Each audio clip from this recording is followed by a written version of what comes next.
like I'm meant to strike. Flat earth beneath my feet, knowing I'm here to meet. Ocean's edge, it calls my name. Purpose in this life's game. Horizons line so clear, God's love brings me near. Flat earth made by him, my journey long yet thin. Purpose found in every day, guided by his gentle sway. Yo, Fluffs, what's up? Good to see you all. Thank you for coming. Glad you could make it. We are joined by Ryan, Roger, PJ, and Anthony. Hope you guys are doing well. Oh, good, sir. Oh, good. Very well, sir. Very well. Oh boy, I'm really looking forward to this show because the title for this show is so perfect. Yes. Oh boy. Yeah, it's quite telling. Because that's exactly that. We're actually talking quickly now before the show started. Anthony, I don't even know if you want to repeat yourself because it's spot on what you were saying. I'll be honest, you'll have to prompt me. What did I say? You're saying about how they always repeat and they always have to end up evoking a flat earth anyway. Yeah. So all these guys are right. Let's go back to Will McDuffie, right? He said that he was doing the final experiment. So therefore, why would anybody else be going beyond that? Because there will be no need for it because it was all done and dusted. Right. They're just grifting for globe. And because people are prepared to pay for the inconvenient, the comforting lie, that just gives them an audience. They're grifting for the globe. That's all they're doing. Right. Yep. Mm-hmm. But that's exactly that. I mean, have we ever, I've been in this thing for like 10 years and I've never, ever seen them actually have anything new.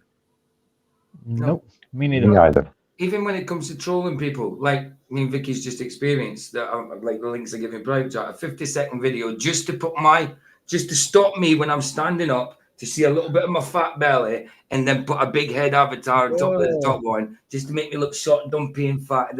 And then get in my belly, PJ. Get in my belly. And then if you didn't have a bit of beef around your waist, mate, there'd be a problem, wouldn't there? Like you're doing all right. If you got exactly, bro. Exactly. I I used to be a junkie, for goodness sake. You know, I used to be like what? Bring me that baby. 7 stone, 8 stone lighter than I am. You know. Do you weigh a solid metric ton?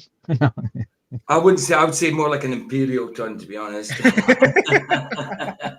I think what we need to do is we need to remind all these Blerfs that if Will Duffy's or Will McDuffie's final experiment was really final, then by that definition, that meaning of that phrase means that they've got to be grifters.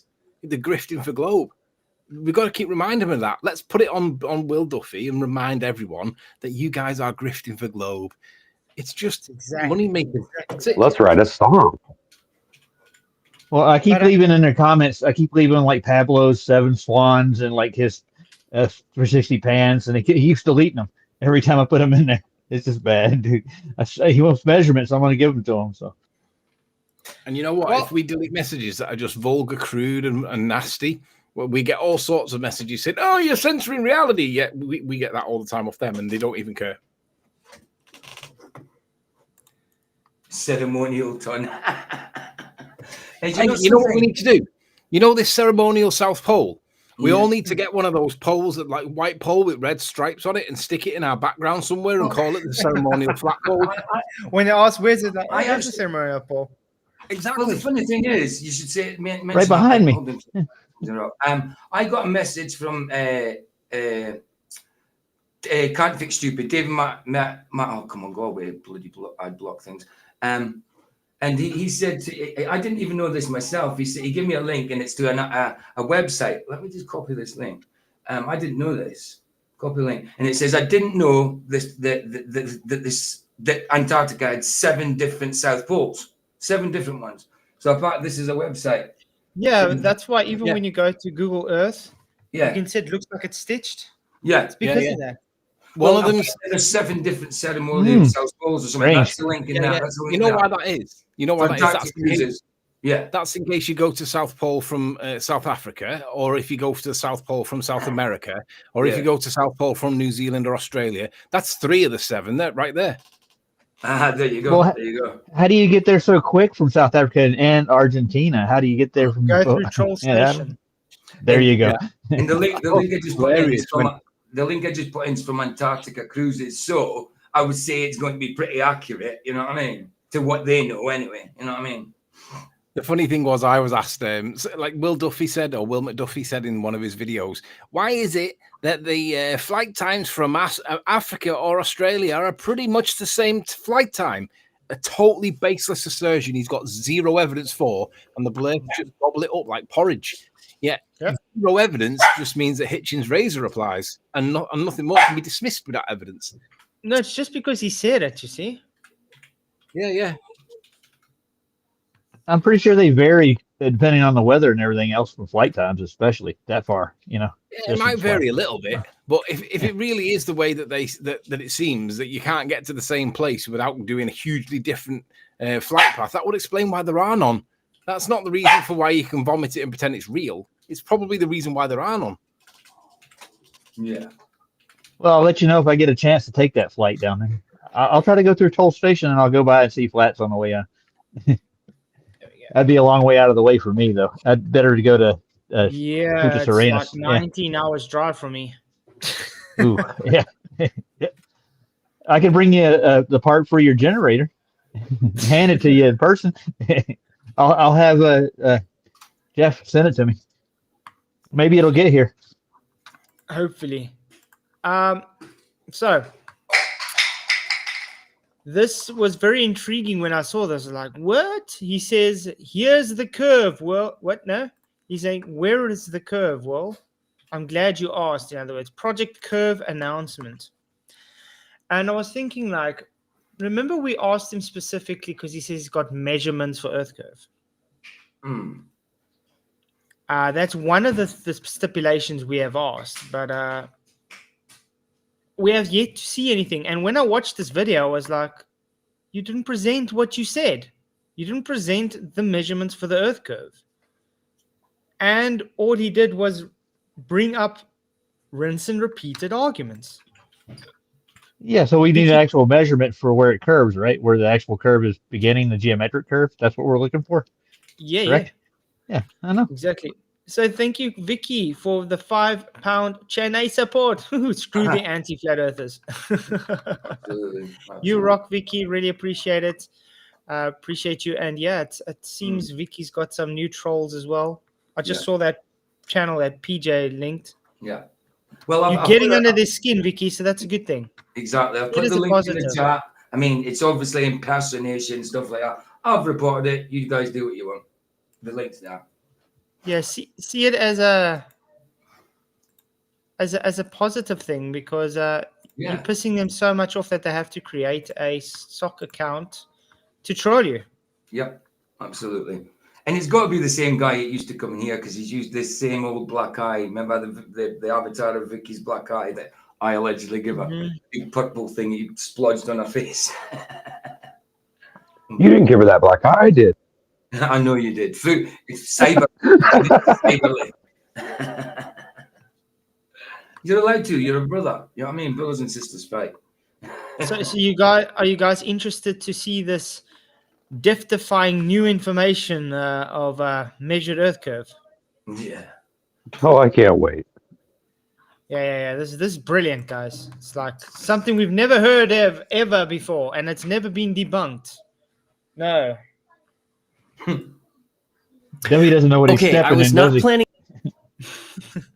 No. on making this video, but after the final experiment came back with tons of concrete evidence that cannot work on a flat Earth, that is just mostly being ignored. And flat Earthers almost every day are asking me, where's the curve, Will? Show me the curve. To remind everyone. No. We're not asking where's the curve, Will. We're asking where's the measurement for Earth curve, Will. Yeah. There's a difference. Not Very specific. calculation, not calculation. That's what they always substitute when you say measured. They always in their head they translate that from. It's like changing from French to German or something. Yeah. They hear the word French word for measurement, but it comes out German for some reason, and it's the German word for calculated. And it's like, no, I didn't say that. We want measured, dude, and it doesn't exist. Yeah. It's kind of hard to measure Richards, something that and doesn't exist. Thank you for $2. Says fix Rogers GoFundMe spelling. Oh, What? what's wrong? What's wrong with this? I did. I fixed it already. Okay. Well, I thank you did very a much, while Thomas back. Richards, and appreciate the super chat, man. Bless you, man. I'll go back over it again and see if I missed something. All right. Thanks. I appreciate it. Okay. But yeah, you're going to see it's the same mumbo jumbo, rinse and repeat, things that's been done before. Yeah. Like, nobody's seen this before.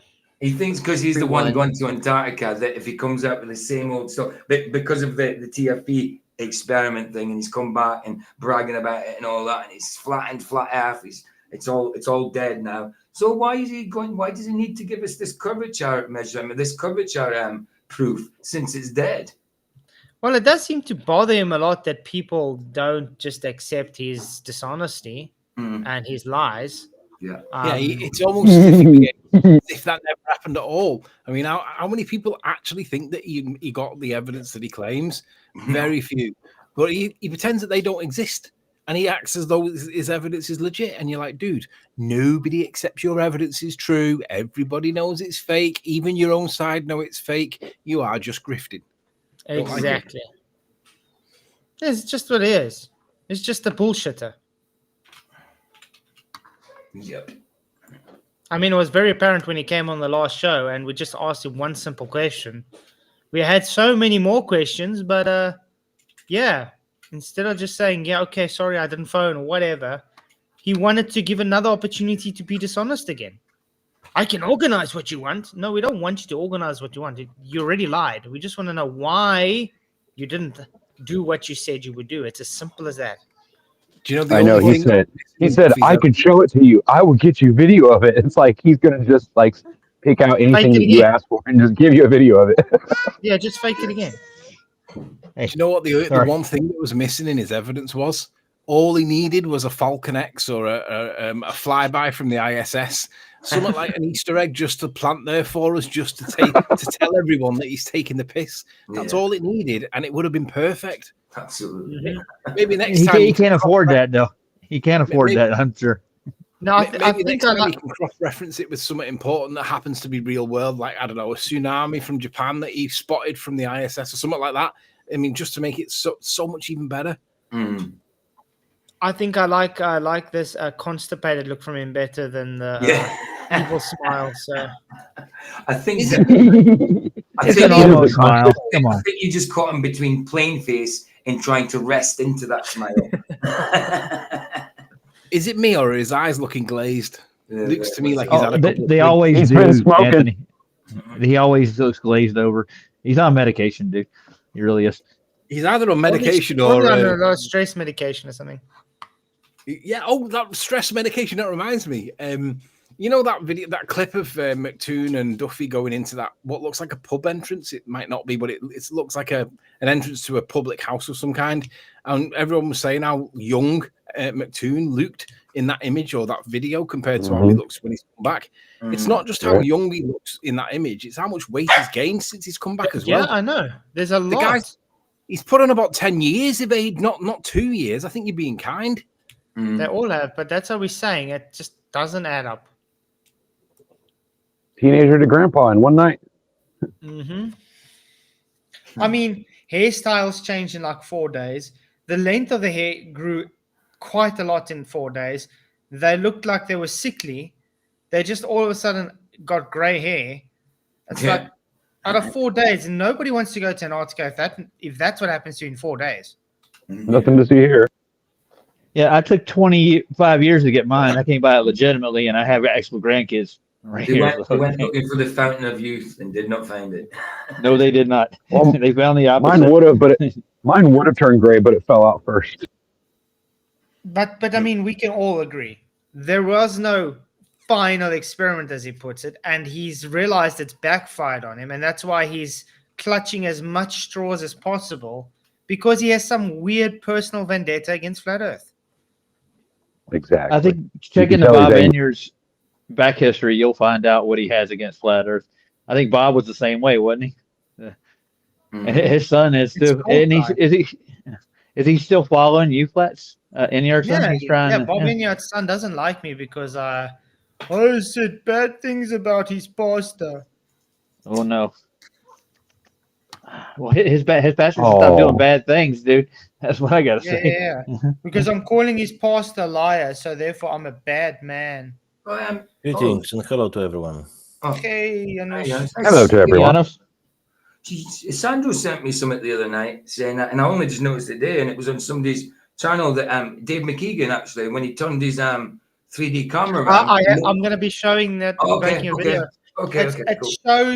It shows that glitching on there shows my point that they re-uploaded the footage onto the GoPro to get that. It looked like a curved green screen.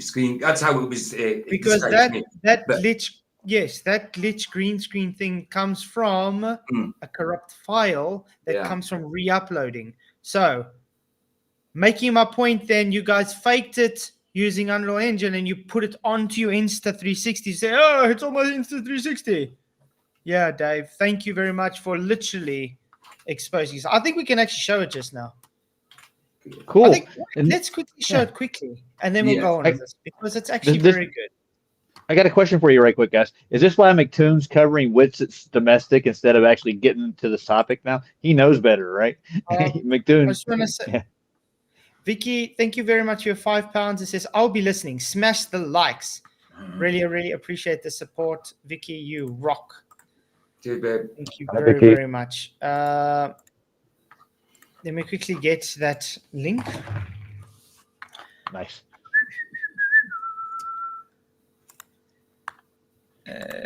Sandra sent it to me as well. That's why I was like, woo. I should get in a hot air balloon and go out with a binoculars and scream, "Where's the curve at, Will? Where's the curve?" Watch this, guys. That's in private chat for anybody else that wants it. There we go. Started 3 minutes in. Oh, work. There we go. You can see now. Okay. Wait. Why is it not doing anything? And okay, there we go. There it goes.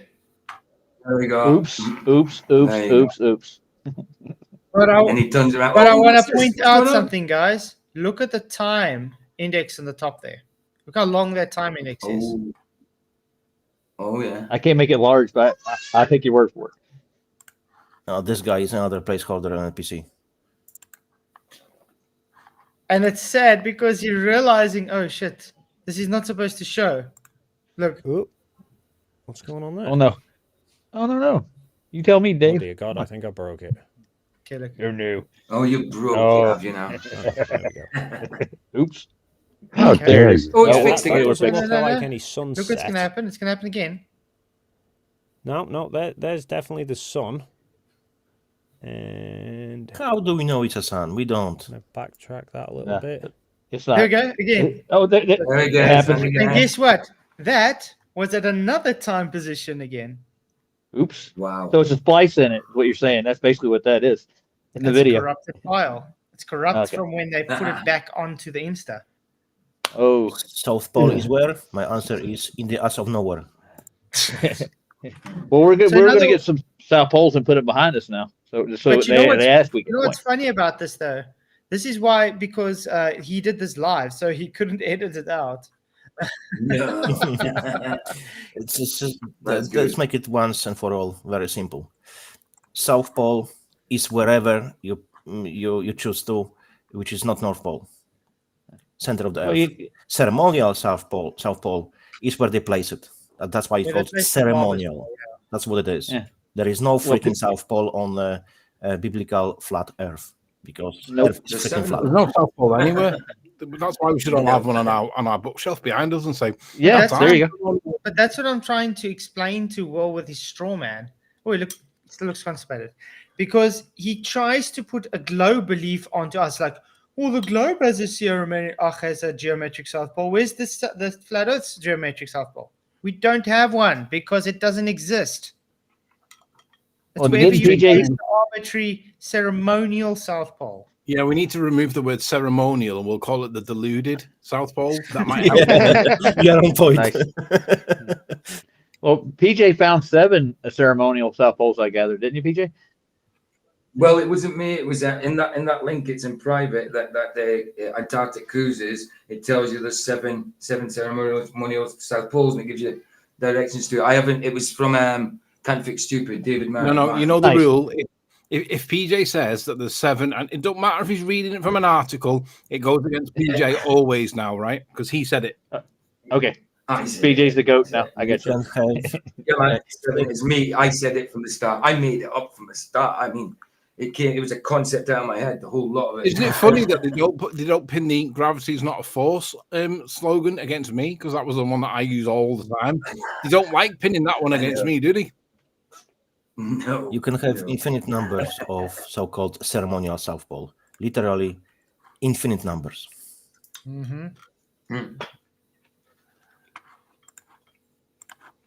The flat Earth community had said for years that when it comes to the truth, it's about which side has a preponderance of evidence. And the preponderance of evidence is clearly on the side of the globe. Is he After our trip to Antarctica? I don't agree with that. Is he reading an No. Go back, rewind that. He's reading a script. He's got a script. Yeah, he's reading an autocue. He always does. Great. I mean, I reckon it must be AI generated because the amount of time he must be just sitting there constantly writing otherwise. You know what No, I I think McToon is, dude. I think McToon's writing before. Well, maybe. Yeah. Yeah, of course. Honest question. You know, they have a wire in their ear generally. They have a little wire where they can hear what McToon's telling them to say.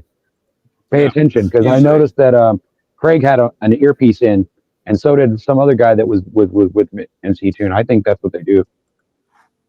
That's definitely what we do. We've caught them doing it. That's why Lives, yeah. That's why Soundly is called Fraudly, and it's why GeoStreamer, because GeoStreamer was caught red-handed being fed by what sounded like Sean Huff fraud, but actually turned out to be Fraudly, Soundly. And you could hear it if you turn the volume up and cleaned it up. You could hear him saying something like, "Yeah, go back to that definition he cites too."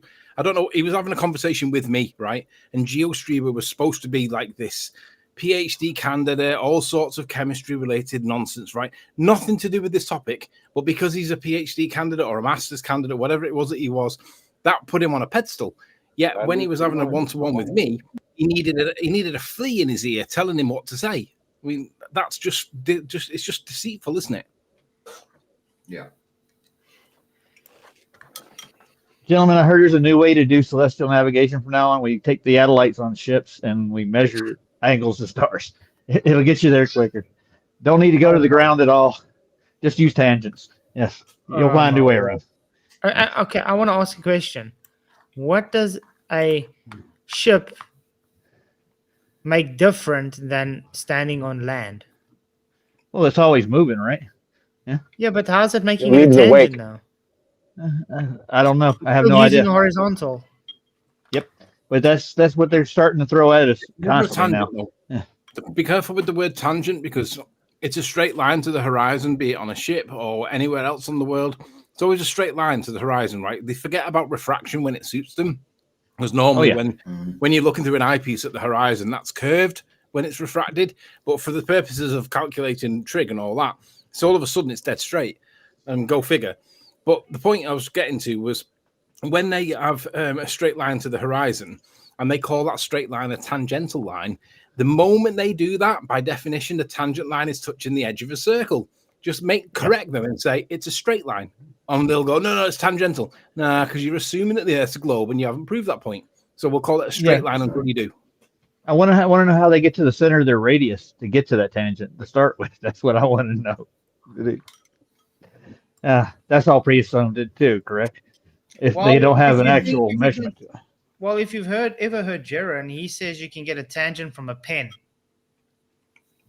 Yes. I bet you can. You get to the center of a pen too, can't you? No, he says you can get an elevation. Oh, that's a Tootsie Pop. elevation angle Yeah, you don't. tangent from a pin, something like that. Wow. You know when Okay. when Duffy was saying basically, you tell us what lens that we should use and we'll do it, or whatever it was he said. That is akin to saying, right, if we go through this wardrobe and on the other side there's Narnia, right? You tell us how dry you want the snow to be, and we'll make a snowman. It can be dead dry or dead wet, but so long as we're in Narnia, it don't matter what the wetness of the snow is. It's the same as the lens. It don't matter what your lens is. The minute you start applying Euclidean geometry on a Cartesian coordinate system, and then there's no measured drop to anything, welcome to flat Earth. Mm-hmm. Mr. Tumnus played a dirty trick, didn't he? What if we had to tell them to use a 600 millimeter Sigma? It's going to be too heavy for the balloon. It's not going to work. Whatever maths you apply, don't matter. It's Cartesian, and unless it shows curve from that baseline, which it never does, bye. Bye. Exactly. Well, but listen what he's going to say, though. Look how he's going to argue for, let me present the curve. Oh, okay. Antarctica, Dum, dum, dum.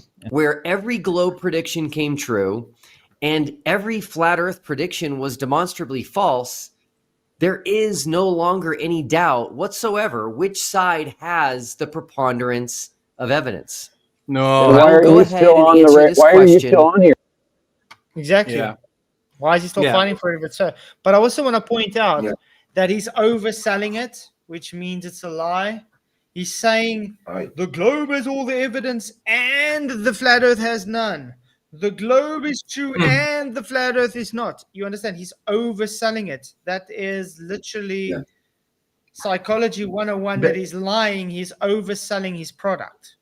you know what? A Question bit to like his everyone. prayer, bit like his prayer, isn't Good it? question. You know, overselling it. You know, try to pretend he prays all the time to God by saying, "Lord, I don't know why they don't accept your creation, but let them see the truth. Not let us all see the truth. Let them. We do see the truth. you know? The truth was revealed. Yeah, exactly. Duffy lied.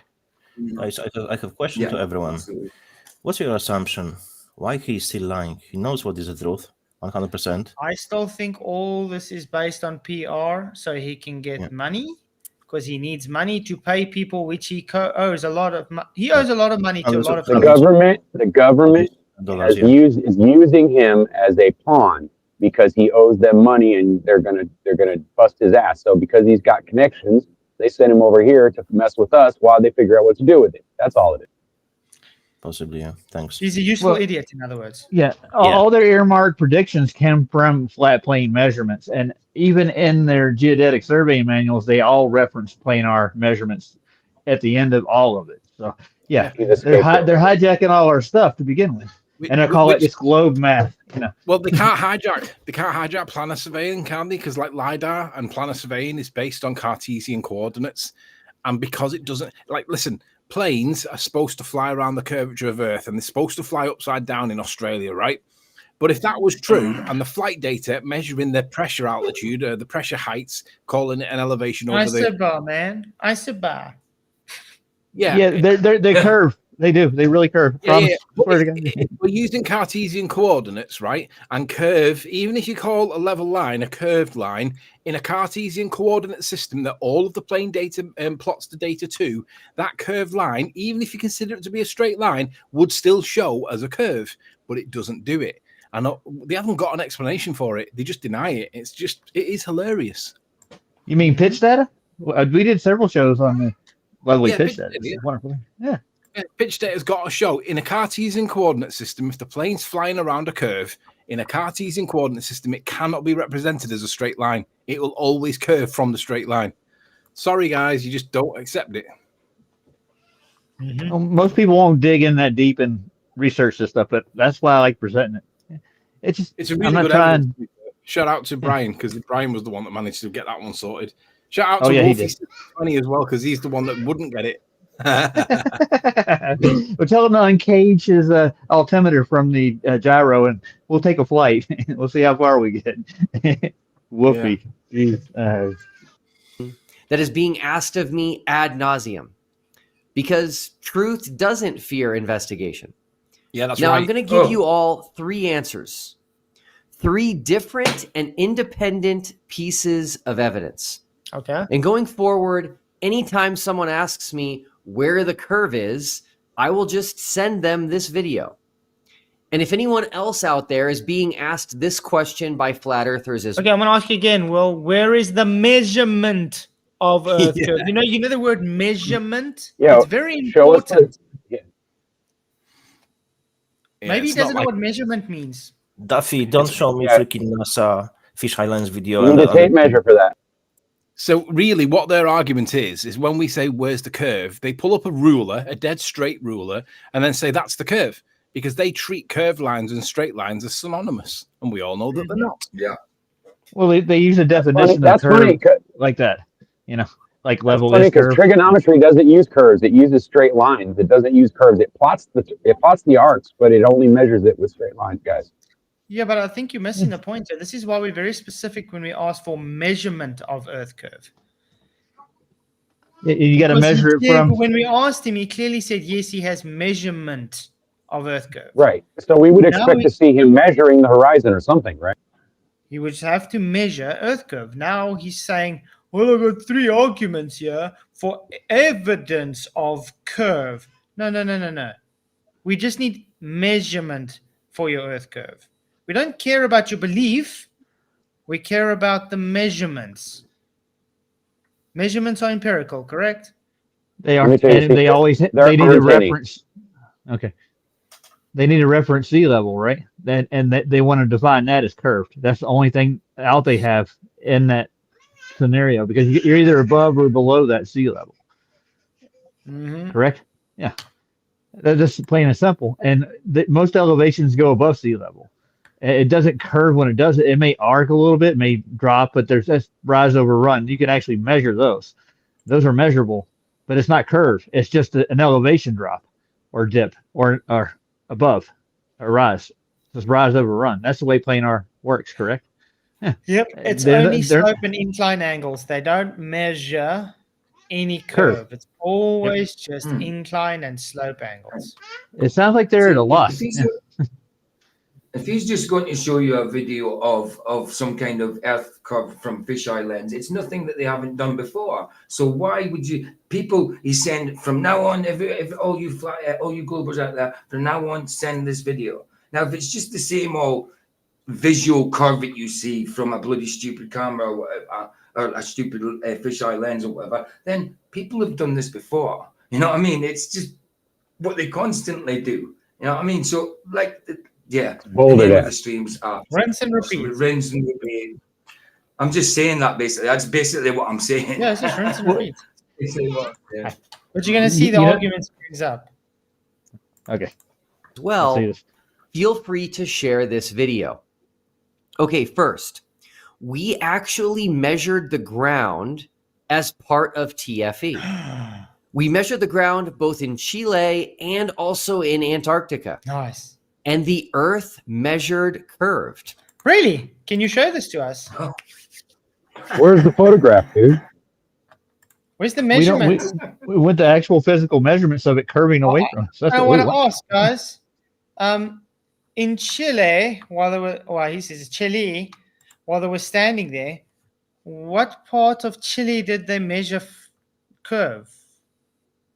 Last time I The checked, they street. were like in the town, and there wasn't much any place to measure anything.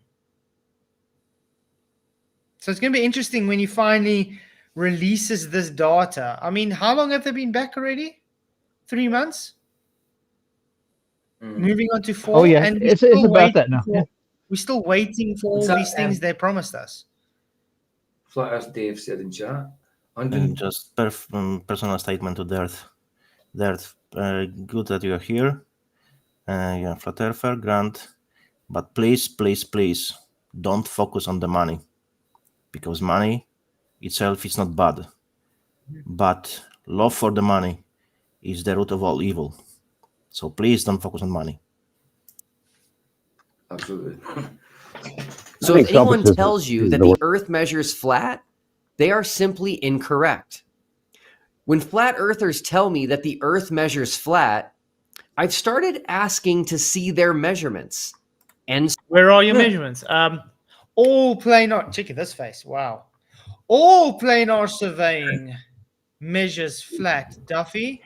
You just need Every- one word. Just one word sorts that. LiDAR. Because again, LiDAR as well. LiDAR uses Cartesian coordinates, which is straight lines. And if the Earth was curving, when Over they a mapped plane. out Antarctica, it would constantly be curving below the zero baseline. There's the X line 0. It would be going below that all the time. It's only when they put it into the geoid model, the WGS 87 or 84, whichever yeah. one they're using, only at It's that point is it where it becomes a curve. Until that point, it's measured flat. That's all you need. I don't think I've ever said Don't this you about realize what anybody he's before. doing here? But don't you guys realize what he's doing here? He's claiming he made measurements. Mhm. Now he's reversing the burden onto flat earthers. Yeah. Say, show us where your measurements are. Sorry, Will, this whole video is you providing evidence for your claims of measuring Earth curve. Not flat earthers should now present to you what you've been presenting for 10 years, which all shows measured flat. You know what I mean? Official data provided by the government and military industrial complex debunk his claims. Why? Because railgun hit record, it was distance in 2024.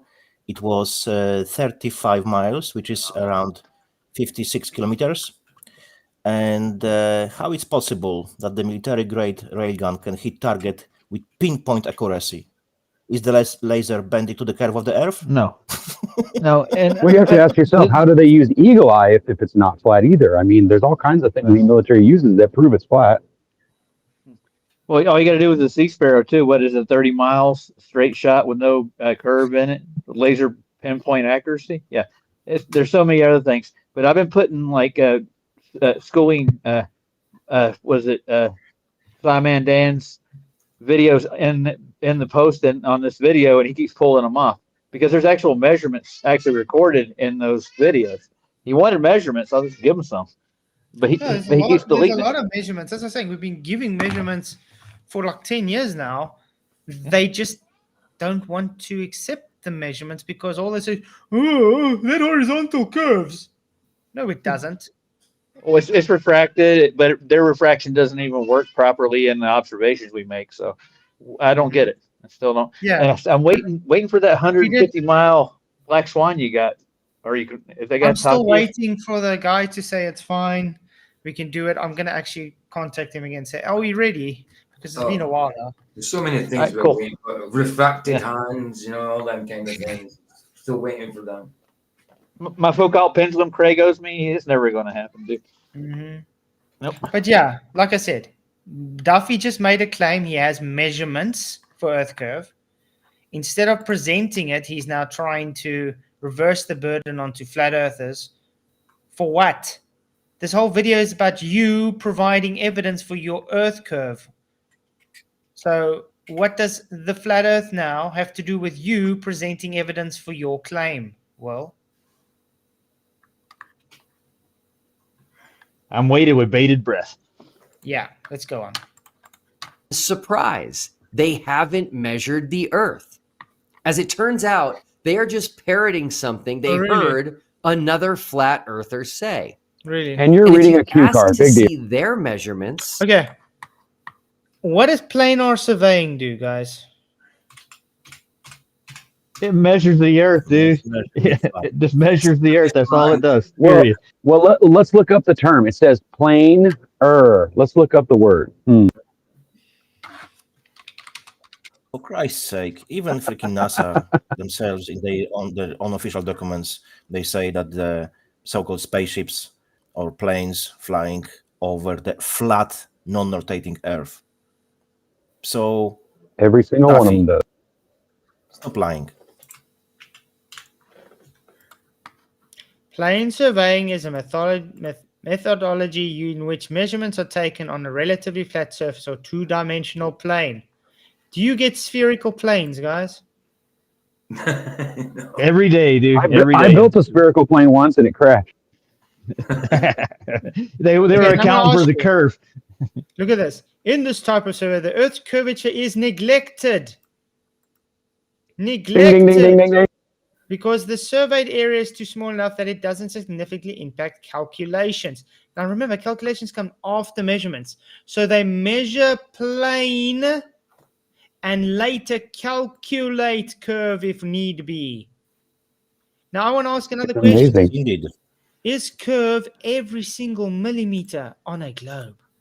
It'd have to be, wouldn't it? I mean, So in other words, when they measure and they see no curve in the measurement, what does it tell you, Duffy? simply that. No comment. Hey, you know what we should do? We should get a big giant ball and then build houses on it until it looks really ridiculous. That way we can show them that you cannot build flat, plain houses on a curved surface and make it look right. It doesn't work. It's just ignorant. Mm-hmm. Well, what you'll get from that's not the scale, Ryan. It's not going to work. That doesn't represent what we have as. But it doesn't matter how big the ball gets; it still has a perfect curve all the way around, dude. Right. There's no straight lines in any circle. It doesn't matter how big it is. It's always continuously and constantly curving. There's no straight line. It's not like you see it digitized. It's like a circle's a load of straight lines put together, but so close together that you can't notice it. That's not what it's like in reality. You know what I mean? A curve is constantly curving. Yeah, but gravity makes a curve. That's what Anthony was saying earlier Right. with LiDAR. LiDAR is laser intense and it's based on horizontals. It shows no curve whatsoever. It's line of sight, yeah. Mm-hmm.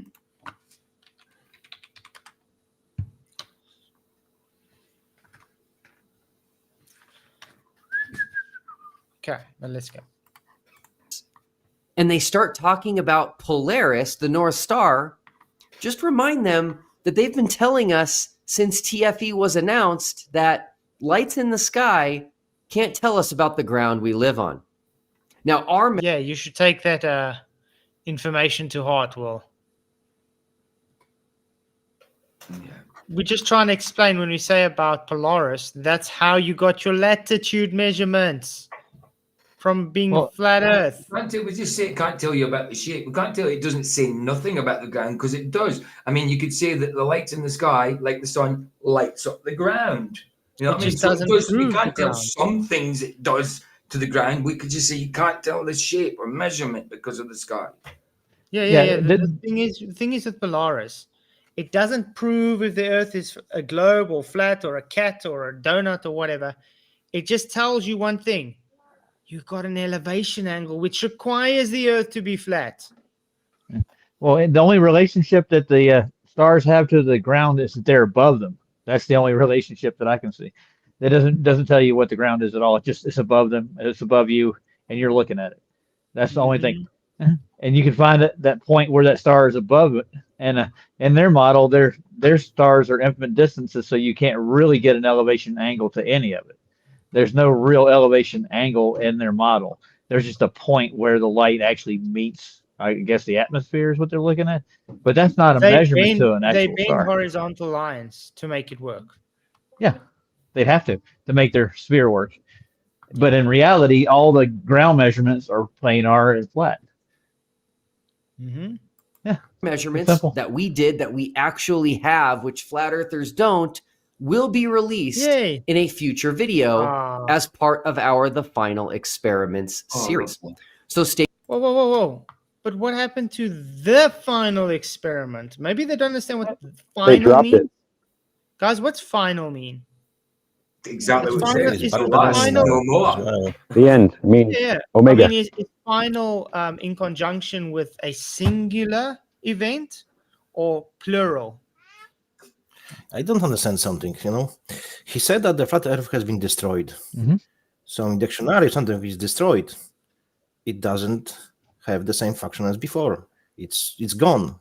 So if it's gone, why he is creating more videos to provide evidence? Exactly what I said. Of his claims. That's bullshit. My real question is why does he keep coming back over to your channel, Flats, and trying to make arguments? If that was a final experiment and ended it all, he would be able to present all the evidence he needs right then and there to debunk everything about it. So it should be done and dusted. So nope. Exactly. Sorry. He's just a cheese salesman. Yeah, remember he's figured out that his audience is too dumb to understand the words he uses, and he's milking them for as much as possible so he can make the final more final, more final, more final. If it was really final, we wouldn't be here right now. Yeah.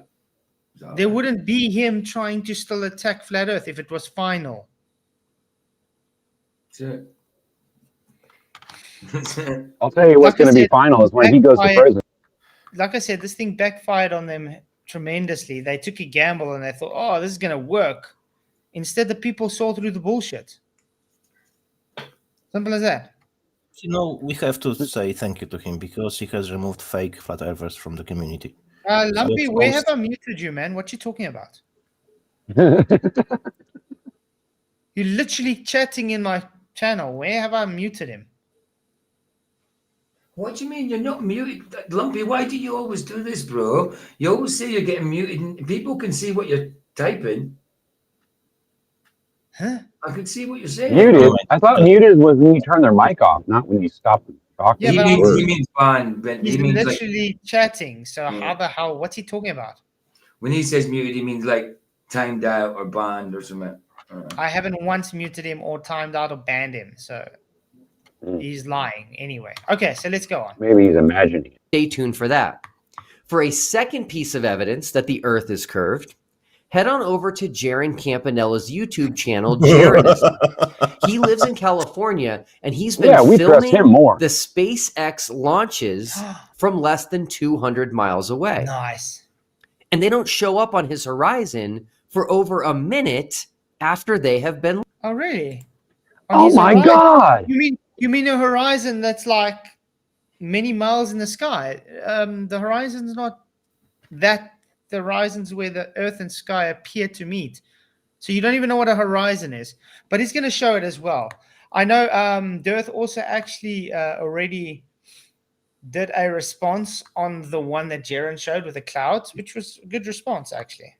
Mm. But Yeah, but this he's has saying been it. debunked before. Remember where Red's rhetoric, I think it was like 2 years ago or something, showed one who's like, oh, it took 30 seconds before it showed over the run. Remember that? And we were all explaining how it's just based on diffraction, how it's based on your perception, how far away it is. It's not showing curve. It's just No, not. And the It's just not perspective, possible to be exact. observed yet because of the angle. Dave's asking if he can jump on, Darth. Sure We you need, to, can. we need to email him, Dave. Yeah, Dave, Well, if you can quickly email me flatzoid@gmail, then I think I've got his. Well, didn't Duffy say that Dave is in damage control? That was his big. Oh, Dave's already in damage control making these videos, and I haven't watched it yet, but I have a feeling he's not doing damage control. He's actually showing the optics and the camera, right? Don't I have his email address? I don't have your email address, Dirth. Just quickly email me flatzoid@gmail.com, then I can send it to you, the link. Launched over a minute.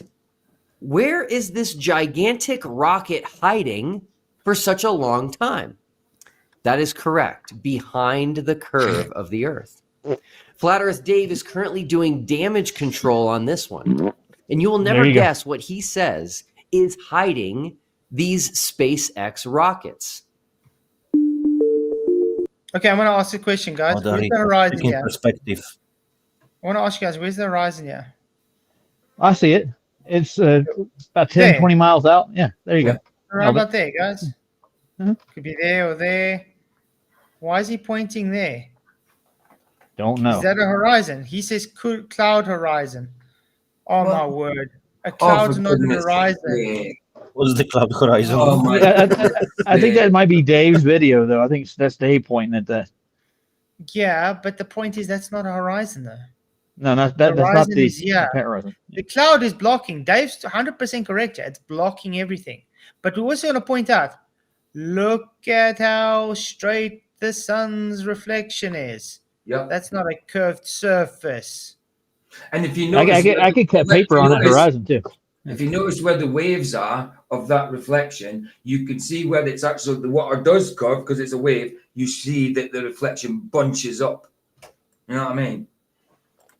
So it shows that if it's level, it will the reflection will be elongated. There we If go, it's Dave. curve, it's going to be bunched up into a point. Mm-hmm. But I mean, look how high these clouds are and how far those clouds are. Okay. Now, if something is further away, and something is now occulting it, like the clouds, because it's in your blocking your view, it's going to block the view. There's no curve. So Dave is 100% correct here. Yeah. Yeah.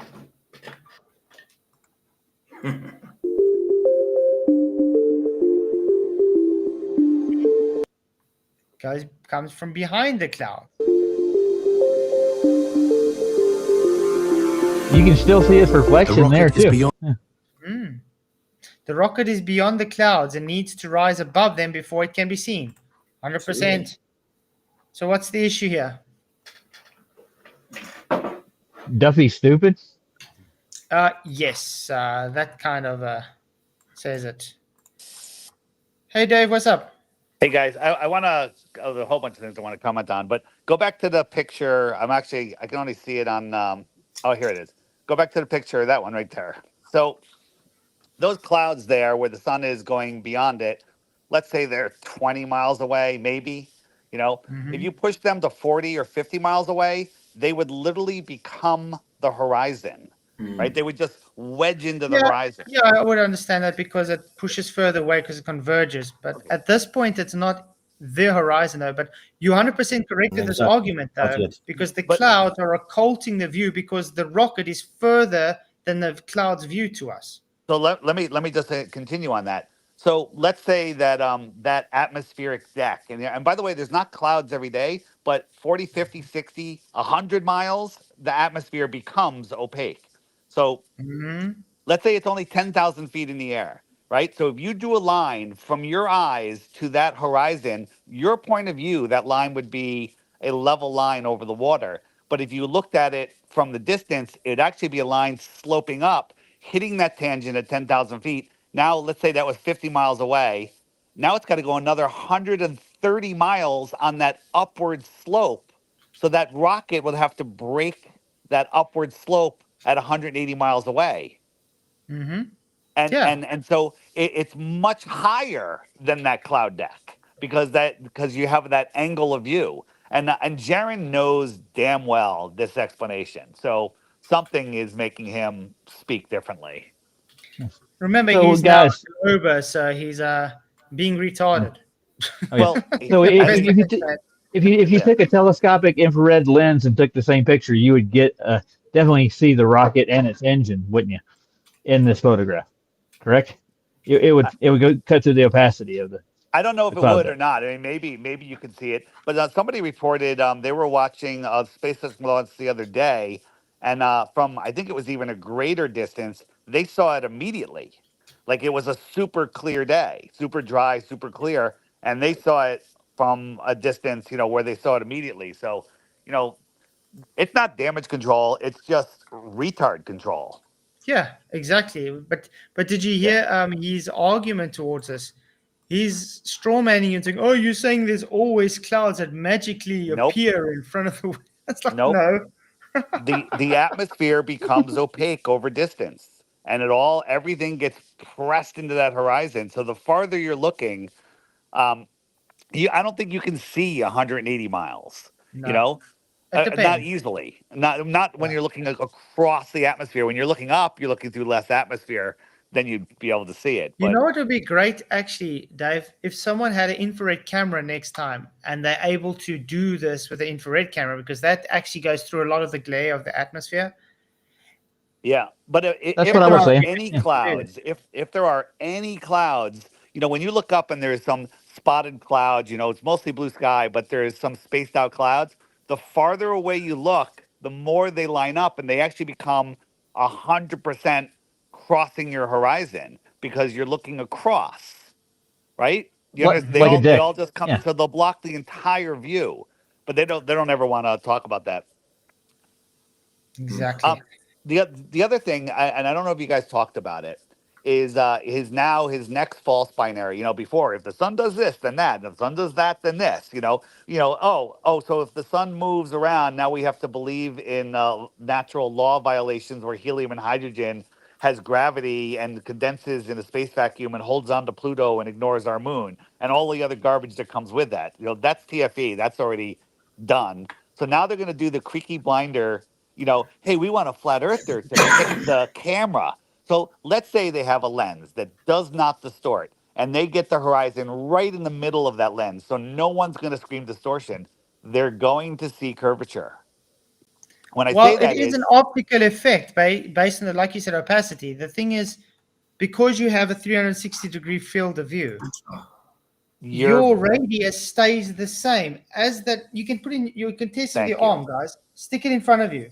You can turn it like this. If you're turning it to the side, it's the appearance seems that it's closer to you compared to here.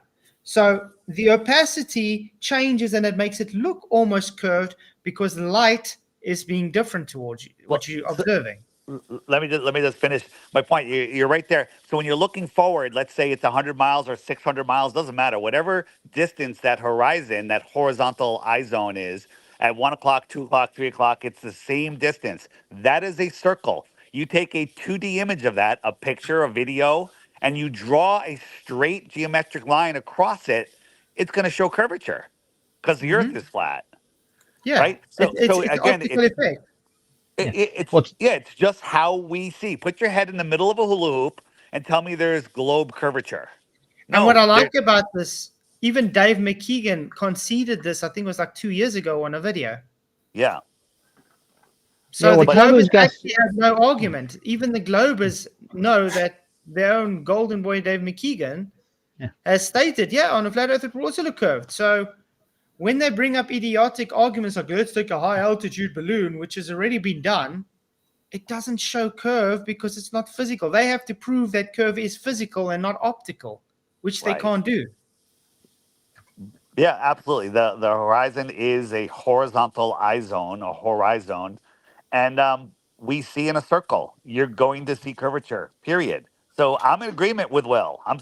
You're going to see curvature. It's just not globe curvature. It's visual curvature. It's just not physical. Yeah. Yeah. And well, Taba's got some high altitude shots like that, 130 feet high, that actually are not distorted, which are straight line shots. So he's got some on his channel that actually show no curvature. We've been saying this for years. I mean, this is why I've stuck with this 11 frames thing. Is because when I took the inferior mirage out, they claimed, I took their curve out. It's like they don't get everything optical doesn't make it physical. One more thing they're going to bring up that he hasn't mentioned yet, but I'm sure they're going to bring it up. The higher you go, the farther your angle to the flat Earth will let you see. So you can see farther and farther and farther. But there comes a point where you can't see through the. What's that? Yeah, it gets to a point where it's limited. Everything has a limitation. But it comes to the point where you can't see any farther because the air becomes opaque. That opaqueness becomes what you call sky. So therefore, the apparent horizon is going to be closer, which means it's going to be lower. So as that balloon goes up, they're going to claim that the horizon's dropping.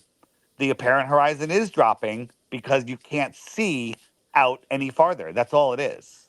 Mm-hmm. You can't actually see as far as the horizon actually is. It's much further out. Yeah. Right. That's all it is. Yeah, like on a foggy day, looking out over the water, the horizon is, 50 yards out because you can't see. You can't see out far enough. Yep. And it's the same thing. How many years have we been trying to get the anti-flat earthers to understand this basic concept?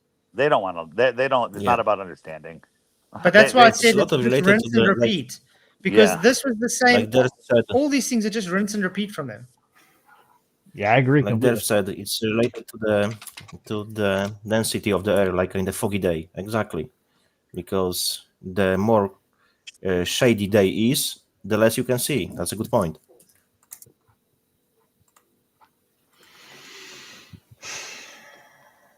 Crazy. And one last thing, and then I'll hang out for a little bit, but I'll stay quiet. Is my point of view on the TFE. And by the way, I never supported TFE. From the first email that went out to everybody, I replied and like, what is this nonsense? And then the second reply, I was like, don't ever contact me again. Don't ever mention my name. So I'm the first one to call bullshit on it. But you have to remember, TFE was designed specifically for me. They wanted me to go because they want to take me down and the app down because it's bringing too many people together. So when I said no, they couldn't believe it. So they had all their agents contact every influencer in my life. I was speaking at Anarchapulco in February, and months before, they're calling up all of the leaders at Anarchapulco, going, "Hey, Dave Weiss was offered a free trip to Antarctica to prove the Earth is flat. He turned it down. You should convince him to go. You should convince him to go, or not let him speak." They were trying that from every angle in my life, and I'm like, absolutely not. So then they had to default I to knew the it. second. The second pick was Jaron, and Jaron goes, "Well, I'm not going unless Austin goes." He's like, "Okay." And he goes, "Well, if it's hazy at all, we're not going to accept the results." "Okay, blue sky. If it's not blue sky, you win." Let me ask you a question. Did you know that it was cloudy there? They hadn't seen the sun for 2 or 3 months until the day that they got there. Yeah, yeah. And The then it was weather. 9/11 blue. But that's the thing. We even watched the weather report while they were supposedly live there, and it Yeah. didn't match up. Yeah, How it can said it we- was supposed to be cloudy. Yes, it was. Yeah, We were but- busy watching while we were watching Witsit live and them. We were looking at the weather report, and it was showing it was cloudy. Yeah. There was no clouds in there. So maybe they were somewhere else in Antarctica, but here's the thing. In my opinion, and it really doesn't matter, and I'm not defending TV, they believed they were where they were told they were. Okay? Whether it was a giant studio, whether it was faked, whether they were hypnotized or whatever, I don't think they were lying, because I would have to be lying. I would be in the same situation. And so, I don't know if it was a blessing or a curse that I didn't go for them, but I saw it like, okay, this is a deception bigger than we're imagining. So, and the thing is, I don't push, I personally, I think they faked the sun in the sky. I think the technology's there. I have a whistleblower from Microsoft.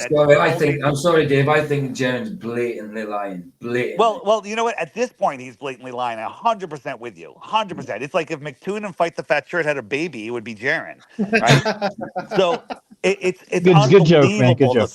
Yeah, it's unbelievable. That's no joke. Okay, it's Oh, gotcha. unbelievable. What the stuff that he's saying now. said that, but here's the point: real, faked, an anomaly. Joe Hanvey's model. Space Buster's idea. All of those things, cool. But then you have to buy all the to go the other way. You have to buy all the heliocentric garbage that comes with it. Yeah. So it doesn't matter. I mean, it matters, but it doesn't make a difference. Yeah. Yeah. There you go. Jaron himself said that he will be speaking different way after the trip, and he said before that he gone for a trip. So that's another one. And last thing, because my take on it, Dave, is, and I said this for a long time, especially when they started announcing this TFA thing, I immediately said Jaron's going to use this as his out. Yeah. I called it. Interesting call. Because I was reading the situation, I still think Witsit was just roped into the thing because he is his business associate and stuff. Right. I would even though I don't trust Witsit because he lies so much, though, I do would trust him over Jaron. Let's put it that way. Okay. I think a little bit more than Jaron. A little bit more. Jaron willfully went into it. I think Witsit was forced into it. That's what I'm saying. Possible. I don't know. I don't want to speculate because at this point we have, the flat Earth is the truth, and we can just show it by showing proofs, of course, and not buy into their bullshit. Here's I said this at Anarchapulco. If you believe the Earth is an endless plane, or a sealed dome, or a realm, or virtual reality, or anything other than a ball floating in heliocentric space, we're on the same team. We're on the same team. Right? Yeah. Because it's the globe that is the prison for your mind. And so if we're trying to figure this place out, we got a lot to figure out, but we all know it's not a globe. Absolutely. That's it. That's the way I see it. Before even they have gone to the Antarctica, we were saying that the source of light do not dictate shape of the floor, the same as Earth. Right. So it's impossible. And I also said, 7 years ago or 8 years ago, I said, if there's a circling sun in Antarctica, it disproves flat Earth. Guess what? I'm wrong. Because if there is one, it doesn't disprove it. It just makes me not understand the sky as much as I thought I did back then. And the thing is, I used to also think that the Earth was a globe, but I changed my mind based on new information. Exactly. I mean, it's just logical that you're going to think that when you're used to seeing the AE map and stuff like that, when you first come into flat Earth, you're going to think, nah, there definitely couldn't be a 24-hour sun in Antarctica. So a lot of people would have declared that, yeah. But then people learn as they go along. You know what I mean? Everyone is born as a flat earther, but then we are going to school. Yeah. Can I ask Dave a question? I want to know about Elizabeth. Is she in this or not? Because you talked to her. You know her better than we do. We haven't got a barely know chance her. to. I've spoken with her 3 times on her Clubhouse before she was even picked for TFE. She had me on as a guest, and she seemed legit, like a very interesting flat Earth enthusiast. And nothing has changed my mind. I haven't heard her say anything pro or con. I really haven't heard her. She kind of disappeared, so I have no idea. I have no idea about her. Okay. If I had to say right now, it's like she hasn't done anything wrong that I've seen. Have you guys seen anything wrong? Well, some of the things she said, like we were leaving the studio or we got to shut down the green screen, and like little comments like that we caught her I didn't in. hear that. That's Oh, yeah. interesting. Could be funny. Don't know. I didn't hear it. Yeah, it was on Jaron's live stream. No, I mean, Duffy's live stream. She could, Yeah. just imagine that they were there and there wasn't a green screen and it was a deception on them. I could see her making a sarcastic comment like that. I mean, I could see it, but again, Well- I don't know. I don't know. What do you think of Dave McKeegan trying to show his Insta 360 footage live, and as soon as he gets to certain points, it glitches out. Twice. So It shows so green there's- screen glitch. I haven't looked into that deep enough, but there's 2 things. If they were faking a sun in the sky, or if there was some sort of green screen, both of those could explain a glitch, right? If they're projecting a sun But in the that's what I sky, say. I think it's faked. yeah. I can't reveal, but the person showed me told me about information that I'm trying to be very careful because I can't talk about it because it'll lead back to him. But the technology to project a plasma ball into the sky that brings light and heat has been around for a long time, right? And so and then also, why did it get so cold at midnight when the sun was still in the sky? That's it right there. Yeah. Yeah. Look, there it is on screen, Dave. Oh yeah. Well, what's that? What am I looking at? That's his Insta 360, his live GoPro Oh, footage. it glitched out? I have no idea. I don't know enough about them to really comment This on it. usually happens if it's corrupted because you've uploaded you've taken the file from another place and you've uploaded it onto the Insta 360. So that shows this isn't taken from the 360. This is I make no uploaded claims onto for the it. Globers videos. They could all be, pre-recorded. They could all be manipulated. I make no claims. But yeah, interesting. All of this stuff needs to be looked into. All of it. Yeah, but it's because it even glitches at another point. We're trying to show the sun, and then it glitches. It's funny. We have looked into majority of the things, and all of it is just one big lie after lie after lie after lie after lie.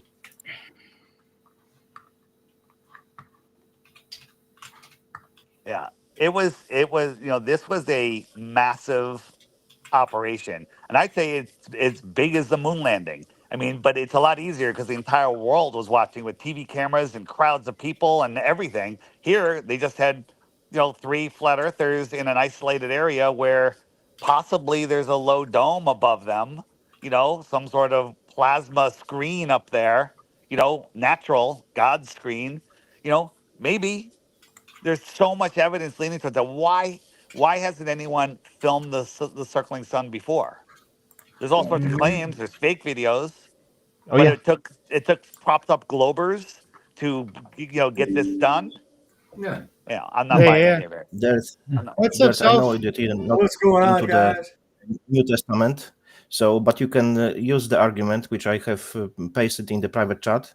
William Tyndale Bible. It's 2 Samuel 11 and clearly says flat Earth. But later, Masonic King James, who had to kiss Luciferian Pope's ring and Luciferian Vatican, he used it as an open fields. So you can see clearly the difference. Old English versus approved Vatican Luciferian book. What? Yeah. Hey, Slav, how you doing? What's going on, Roger? Ah, not much. Having fun with the grandbabies. There you go. Yeah.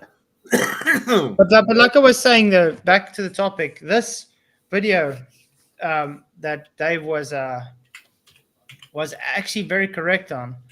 It's just rinse and repeat arguments. This has been shown and debunked so many times yet. I mean, shown with clouds, without clouds, with mirages, without mirages, in the rain, without the rain. It always gets back to the same thing. It's not physical curve. Well, So it's I don't like know why this, he's rinsing and repeating the same arguments. Where's old Duffy? It's like, hey, buddy, 2016 called and they want their freaking balloon test back. What are you doing? He says, and Jaron, who watches the rocket from less than 200 miles. Hey, I'm less than 200 miles from DC. I don't see the fireworks. Exactly. Okay. Well, that's because of Earth curve. Good God. So I can't even see Luray from here, man. Imagine this, looking at the picture that's on the screen. And so you have a 2x4 that goes from the camera to the top of that cloud right in front of the sun there. So you got that ramp. That's a ramp. Now let's move that cloud 30 miles farther. That ramp, from your point of view, will be level with the water. But it's still ramping up. It's got to go another 130 miles ramping up. And then we will not see the rocket until it goes higher than that ramp. But we see it as the horizon of the Earth because we've been programmed to see it that way. That's seeing that's the whole thing that gets me. I'm like, wait a second.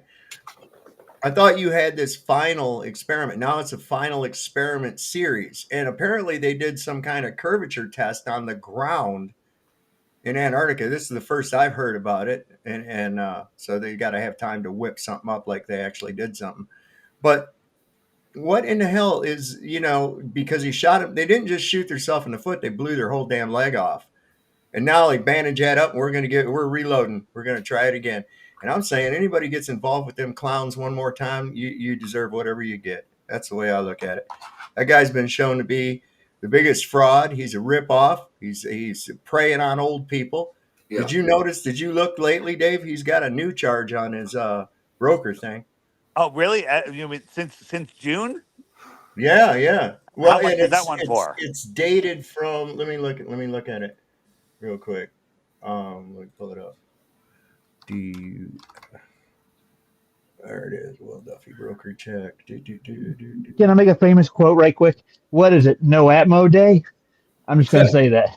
Yeah. 123, 2025. How much is the charge for? What does it say? Is it have a fine amount on it? It's backstage. Let me pull it up. It says it doesn't have a fine amount, but it's got a date at the very end from December of 2019. But it just went on the board 1/23/2025. And all he cares about, and these charges come with jail time if he's convicted. Okay, and all he cares about is settling this debate. Didn't he say after TFE he was taking time off and he was going to go away? Yeah. He's not going anywhere. And neither is Jaron. Well, it's the same stuff. Violations of federal security laws, fraud and offer of sale of securities, fraud in connection with the purchase or sale of securities, violation of California security laws, unsuitable recommendations, misrepresentation and omissions of material fact, California unfair, unlawful, and fraudulent business practices, violation of California's financial elder abuse law, going after retirement money, violation of Washington Security Act, violation of Washington Consumer Protection Act, violation of the Colorado Security Act, violation of Colorado Consumer Protection Act, breach of contract, common law fraud, breach of fiduciary duty, negligence and gross negligence, and just being a low-down dirty scum. but they'll jump up and down about those, 11 frames of Flatzoids, but they'll completely ignore all that. There were only 4 frames. You know what, Anthony? 4 frames. There weren't 11. Sorry. Just 4. The thing is, it's not even that. Flat still showed the full thing first, as well as taking the 4 frames out. You know what I mean? He showed the full lot, then you're missing the point. You're missing my point. My point's not whether the frames are missing or not. My point is that they'll jump up and down about that as though that's the biggest crime in the world, but they'll look the other way when it comes to Duffy. Yeah, the two charges from June have $495,000 worth of charges plus jail time. Well, let's just take that off the table. And he needs to raise money for that third ticket. You know, like he doesn't care about the $500,000 fine that's going to be up that's what I against said. him. Doesn't make sense. Now he's saying on this video he'll pay for whatever lens they want to use in the high altitude balloon. It's like you owe so much money, yet you want to spend money to buy a lens. Well, he's so rich it doesn't matter. Sure he but is. the thing is, he wants a flat earther to pick it. So when they show that curvature that will absolutely show up, they can say, "Well, That's you flat optical. earthers picked it," and it's all optics. Exactly. And That's pun intended. I mean, even a rectilinear lens. I mean, this is why I had McToon that time getting triggered with me and calling me a wife beater because I showed the rectilinear lens and I screenshot and I paused it, showing it distorting. Even the rectilinear lenses distort. But you got to remember, even if you had a magical lens that did not distort, it's going You'll to still see show it. curvature. Yeah, but it's. I don't think a telescope would even not distort. Yeah. Yeah, but that's what we're saying. The point they need to understand is it's not physical. They claiming that optical effect we see is a physical Earth curve.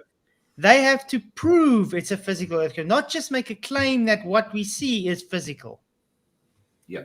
Well, it's going to distort with distance no matter what. It's going to pick up other obstacles in its lens. It's going to distort with that. It's going to zoom in on it. You know, it's going to distort.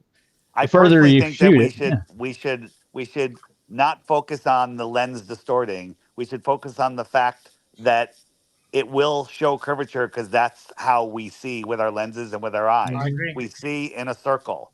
I don't care if it's I wish we had a lens that would show the actual curvature versus a lens effect curvature. It's Either way, there's hyperbolic. going to be curvature. What do they call it? If Hyperbolic. it wasn't, they would make sure that there was, because that's what they have to do. They've got to fake it until they make it. That's their MO.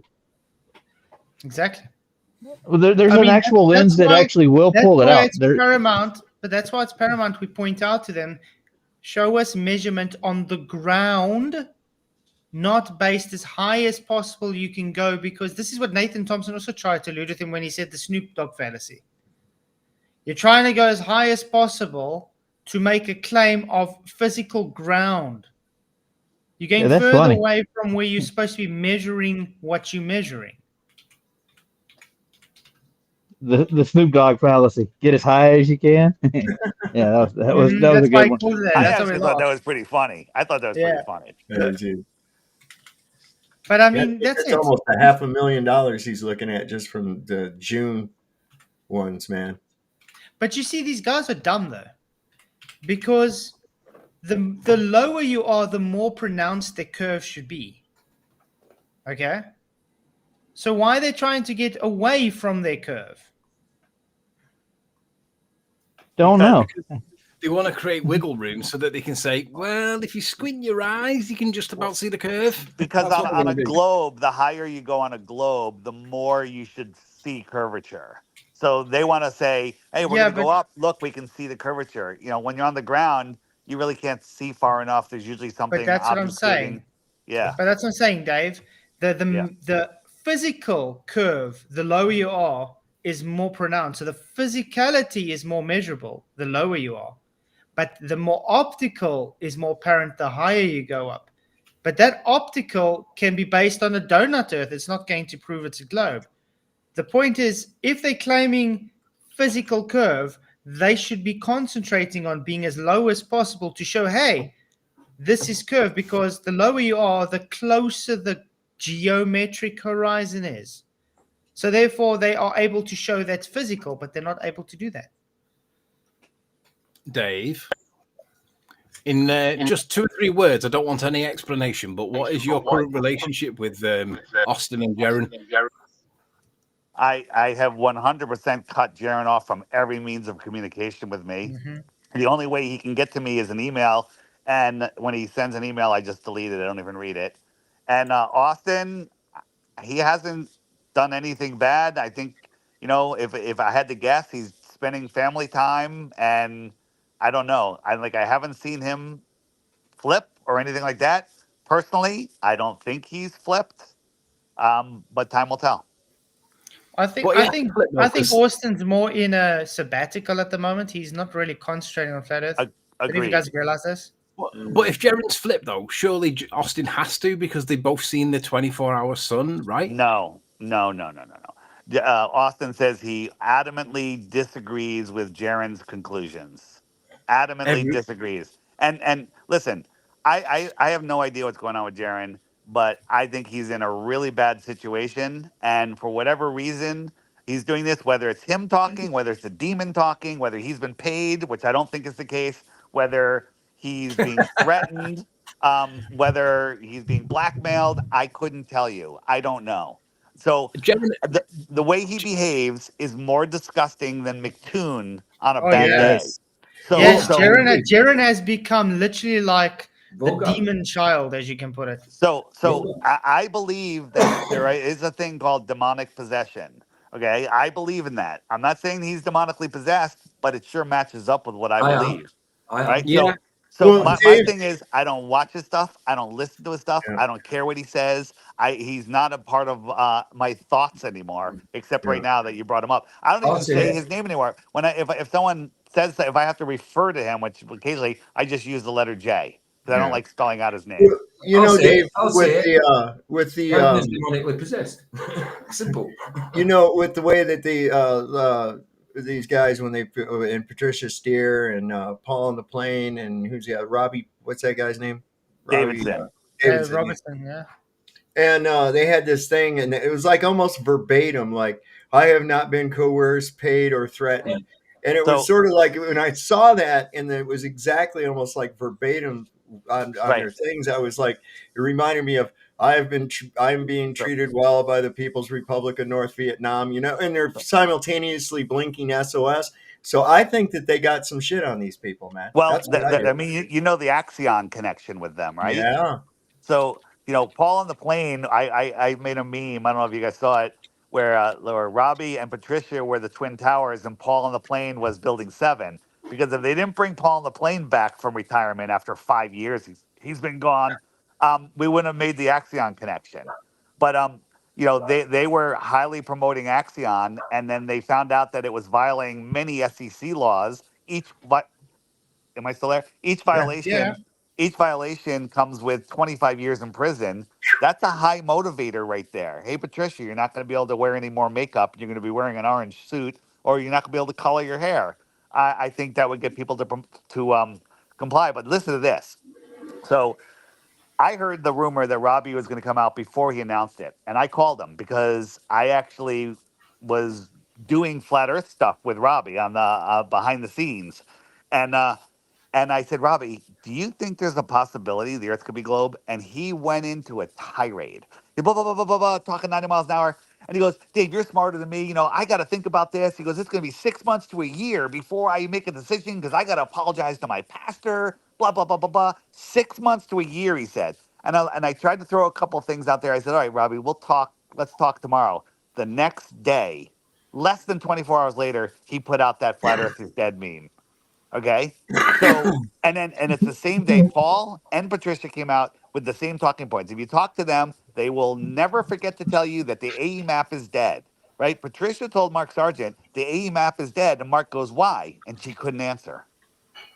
Yeah, but didn't responsible for behind the curve to start with? Isn't he the man? I can't hear. Somebody's mumbling. Oh, it was me. Can you hear me? Roger, you're gonna. Well, here, I'll get off and get on. You sound like you're in a toilet, man. I think he's in the space station underwater. Yeah. He just needs a bit more of a time delay, and he's up there, right? There must be some refraction going on. I'll be honest, Ditrar, I expected you to be on that same banana boat on the way out of here, you know, like on the exit, mass exodus, they're calling it.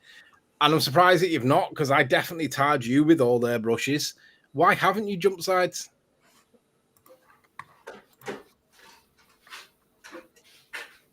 Was that question to me? Yeah. Ditrar. Yeah. Ask the question again. I expected you to be on the banana boat with this mass exodus that Duffy There's refers no to. mass exodus. There's just I three know. people that are in trouble with Axion and Jaren. Who else is left? I know, but that's what they're calling it, a Well, mass exodus, right? But Listen. my point was, I thought you were going to be on that banana boat out. How come you haven't jumped with them? Because I'm not retarded. I'm not a sellout, you know, and there's really nothing they could offer me to make me flip. If I ever come out and say the Earth is a globe, know that I've been paid, threatened, or blackmailed in some way. That's what I The say. Psalm That's what says I that's said. what you all say. Yeah, no, well, Exactly. that's true. But then they come. Listen, Yeah, but that's what I say. There's a positive thing that did come out of TFE, as you can agree, Dave. It has shown the intentions of people. It has weeded out the shills. Yeah, the I wheat did. from the chaff. Absolutely, it has weeded out, and you know, and then when I was just on an interview yesterday or day before, and the woman said, "Well, I got to ask you about this final experiment thing," and we literally talked about it for maybe 10 or 15 minutes, and I explained how ridiculous it was, and when we were done, she's like, "Oh, now I get it."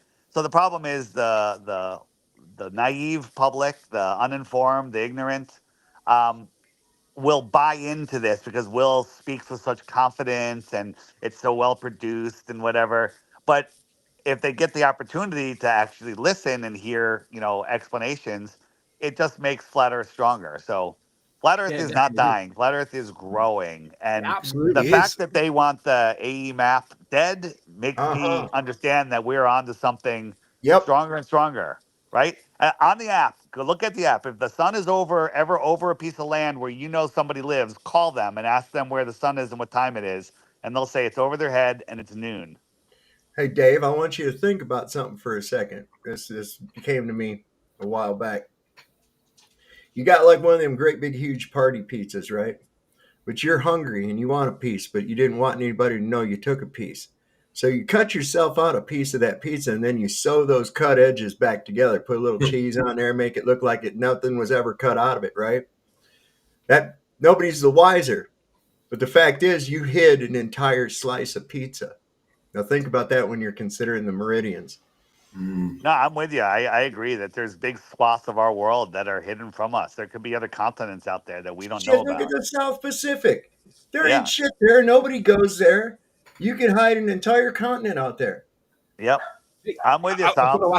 got to ask another question, Dave. And forgive All right. me, I don't mean this in a negative way, but I am going to ask it. Go ahead. Are You you ask join- anything. Nothing's off limits.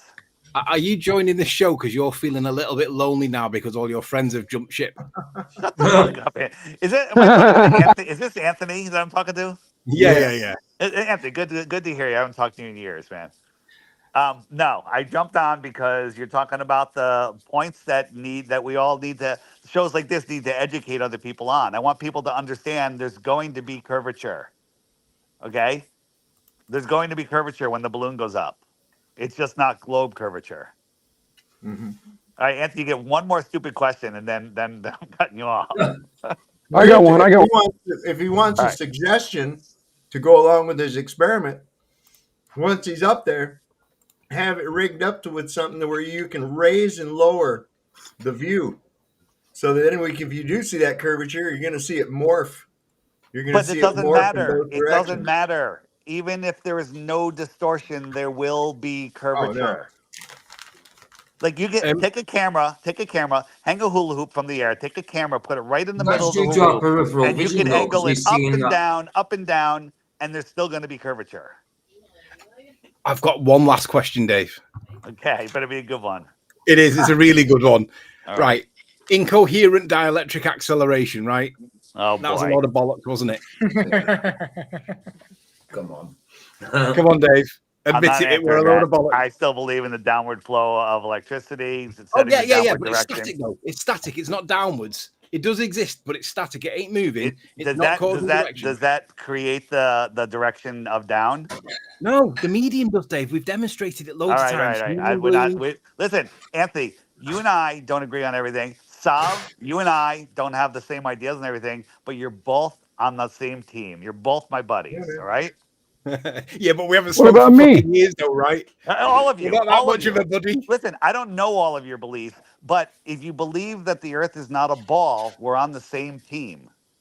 Yeah, but Thank God. incoherent dielectric acceleration has caused more brick Hey, walls Anthony, than you want to TFE start this up now? Really? Really? Yeah, it was Come so on, Anthony. divisive, and it achieved Anthony, nothing. it's not divisive. Just let it go.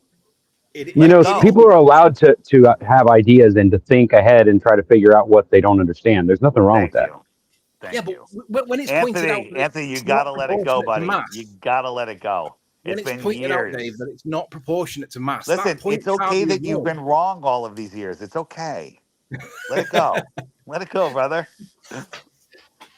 I have another It's okay. question. It's just for my verification. I heard a rumor that Mark Sargent and what's her name are involved with some kind of a cult called the Living Waters, where they drink their own urine. Is that true? I'm just curious. I know it's a really weird that question, but Patricia Steer is a big fan of urine therapy, and look into it. It's a thing. Not Mark. interesting. Not Mark. So I wasn't wrong. Okay, so it's There's just a book. Patricia. There's a book. Okay, I got it. Amanda Vollmer. I mean, you know who Amanda Vollmer is? She's one of the greatest naturopaths on earth. She wrote a book about it, and it's quite interesting. Yeah, Thanks. I appreciate Thank you, Tony. What comes to your five Sorry. pounds? It says, from what I heard, they found a few hundred islands off the coast of Japan, just discovered. 7,000, but many of them are 7,000, tiny. yeah. 7,000, but you know, one of them's only 10 feet long or whatever. Okay, but they're finding stuff that they didn't know about right off of Japan. But What's in the South that makes you Pacific? think, though. Yeah, for sure. Satellites. Why didn't the satellites pick this stuff up? Right. Right. Why couldn't the ISS see it? Well, they're too busy doing So, Dave. somersaults and chasing each other around in gorilla suits and shit. I got another question. Ahead. Sure. So based on what you've learned about the shape and everything, what do you think's at the center of the Earth? Do you think it's a pole or do you think it's a hole? I don't know, man. I think there's a magnetic force coming from there. It could be the giant black rock, the Rupus nigra. It could be a hole. I saw that Russian video from years ago showing that hole.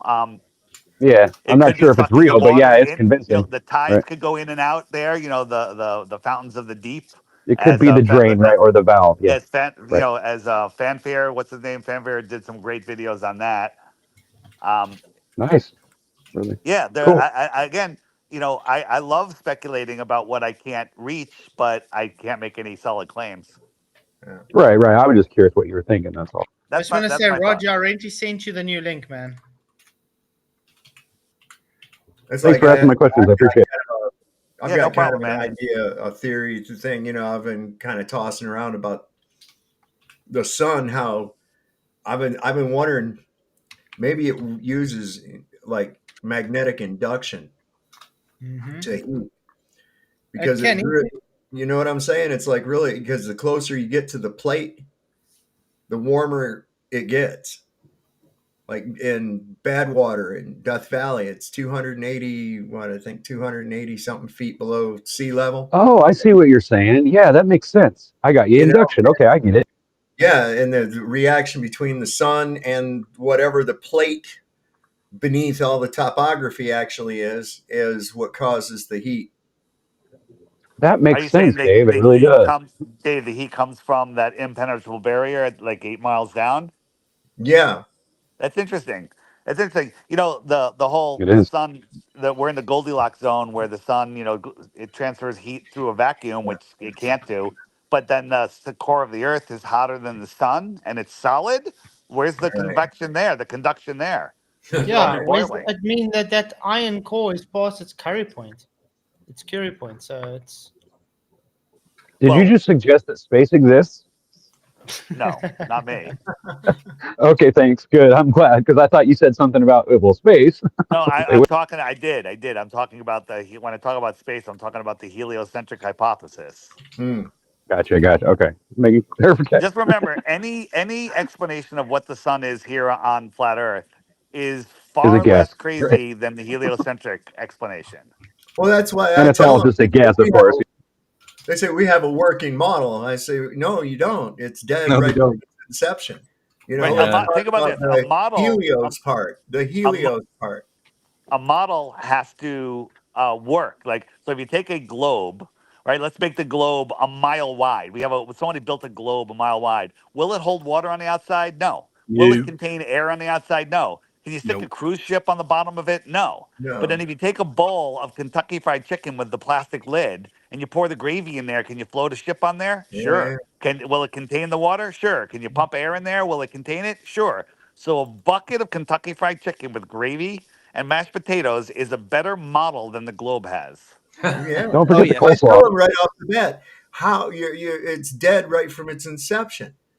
Your explanation for the sun is somehow against all possibility. Gases decided to go against their normal behavior and adhere to itself as a mass create without gravity containing. and burn Yeah. 640 billion tons a day for Yeah. billions of years, and nothing else And never happened. change size. It never change Here's a size. curve. Yeah, I got a question for Dave. How much helium and hydrogen do you need before it decides to collapse instead of expand? Exactly. Well, you I'm never asking get it. you. Do you know the answer? No. I know the answer. What? The Monty Python told me it's a lot. A lot. Yeah, I was going to say it's a lot. Yeah, a lot. That's how much you need. A lot.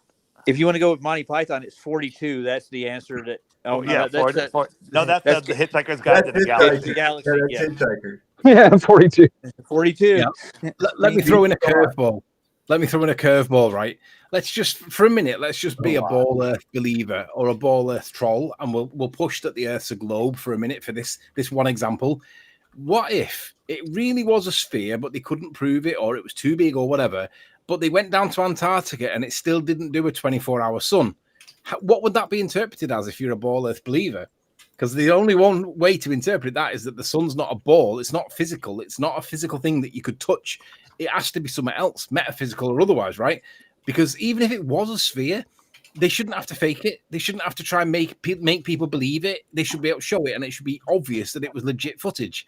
But if it didn't actually do it and it was a ball, then they're kind of debunking the heliocentric model anyway, because it needs to do that thing on their model. Otherwise, it ain't a ball, or at least the sun's not physical. That's the very least it is. But it is possible, just putting it out there, if you're a ball Earth believer, that the lack of a 24-hour sun basically disproves your model as well, because it's not giving you the thing that you need it to do. So it is possible that if we were on a ball and the absence of a 24-hour Antarctica sun kind of debunks your model, so they'd have to lie about that anyway. Even if it was a ball, they've still got to lie about it. I just want to say thank you, Tony Wickham, for your £5. Says Project Curve means can't undo reality very easily. Huh. A good way of seeing it. Very impossible. Appreciate the super chat, Tony. You rock. Yeah, this Project Curve is just literally rinse and repeat again.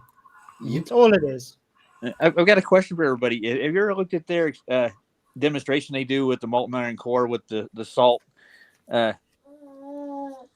core they spin, and they have to add magnetics to get it to work properly? Yeah, that's called induced currents, isn't it? Yeah, that doesn't prove anything that a molten iron core actually exists. I thought they were going to, when I looked at it, I thought they were going to show me how the molten magnetic core works, but no, they well, a molten core wouldn't be magnetic, would it? It was this magnetic. Do it without the induction, though. They need to do it without the induction. That's the problem. Yeah, they have to have the induction. Why do they need that? It should work in theory and in demonstration, but it doesn't. But Dave's right. That might explain why it gets hotter as you go downwards, is because of that induction. That makes a lot of sense. I never thought about it. Yeah, but it also gets hotter because there's more pressure. So the more weight's pressing down on stuff. Yes, of course. Right. Yeah. Just like in a swimming pool, like it hurts your ears when you get to the bottom, but at the top, it doesn't seem like it's a big deal. I don't see where induction the magnetism at all. So that's just the heat won't do it. Yeah, 282 feet below sea level. Whoa. Hotter than a bitch, too, boy. All year long. And then you can drive an hour west. You know what? And then go up about 4,000 or about 8,000 feet in the Sierras, and it'd be about 60 degrees. So they would say that that's proof of a mantle, right? They would say that that's proof of a molten iron core. by a perfect equivalence, you can. But when you get below that, it's colder again. Well, maybe it is, but by an equivalence, you can equally argue that's proof of biblical Earth, because that's where hell would be. They're both of equal value. Yeah, hell's not necessarily hot. That's the lake of fire. That's what's described in Revelations. Well, hell is just if you look at Duffy, he believes the firmament is the crust of the earth. So, God. Yeah. Yeah, I'd like to figure that Lake of Fire thing out. That dude's a straight up demon, man. He's just a liar. There's no other word for him. Mhm. But again, though, so easily. again, He lies so easily. When Steve from UK was asking him, and then Toon piped in and said, "Oh yeah, didn't you try to call him and your number was blocked?" and by the way, He just took it and ran with it. Yeah, that's the ticket. That's what happened. I tried to call him. That was such doublespeak because his other argument at that time was, I couldn't phone you because Mark Herman had my phone. Yeah. You know, McToon Can you say calls us all scapegoat? scumbags. He called my daughter. He found my daughter's phone number and is harassing my daughter. Right? What? That's fucked up. Why? Yeah, He's a McToon. sick guy. He's a sick What is fucker. wrong? Well, you know what Here's the McToon thing. has been. You know how McToon has been harassing me the last 2 weeks, subscribing me to everything you can subscribe to on email. So I keep getting spam mails that I have to block because he's just subscribing me to everything. Here's the thing, though. You know, Why does a lawyer could fix that problem. Why does Yeah, that? McToon why- just better hope that he doesn't see me because I can fix that problem too. Listen, Could you imagine being him? We live in his head rent free, Yeah. nonstop. Yeah. It must be Here's the thing. I know. Here's the thing, though, right? I don't agree with Dick Raff for some of his views, and I don't agree with Bob or Jarrett. But here's the thing: did I ever try and cause any shit like that, or did I just stop talking to them? Why does that behavior trait that they've got, where they try and get you sacked or try and cause problems? Why does that behavior trait exist if it's really a It's ball? because that's all they have. I know They don't have any evidence, so they have to do that. Equivalent on our side. The worst we've got is Mr. Cheswick doing a hate video. That's it. They're mad at you. They're mad at you. Coming back to the but coming Jaren back tried to the to get him WhatsApp fired. call. But coming back to the WhatsApp call with Steve thing, Oh god. Duffy could have WhatsApped on his laptop. He could have used McToon's phone to WhatsApp if he wanted to. There was everybody there. They all had phones. Everybody had laptops. The excuses are just really, really pathetic. And they didn't have to WhatsApp. They could have Skyped called. They could have Skyped. Could have streamed, restreamed, did StreamYard, whatever. He's a real sick puppy. That Toon. He really is. And I'm just gonna mention it again. I've never seen him and Brenda at the same time. But hey, to each your own, right? Hey Sean, what's up? You want to come in for a bit and talk about it?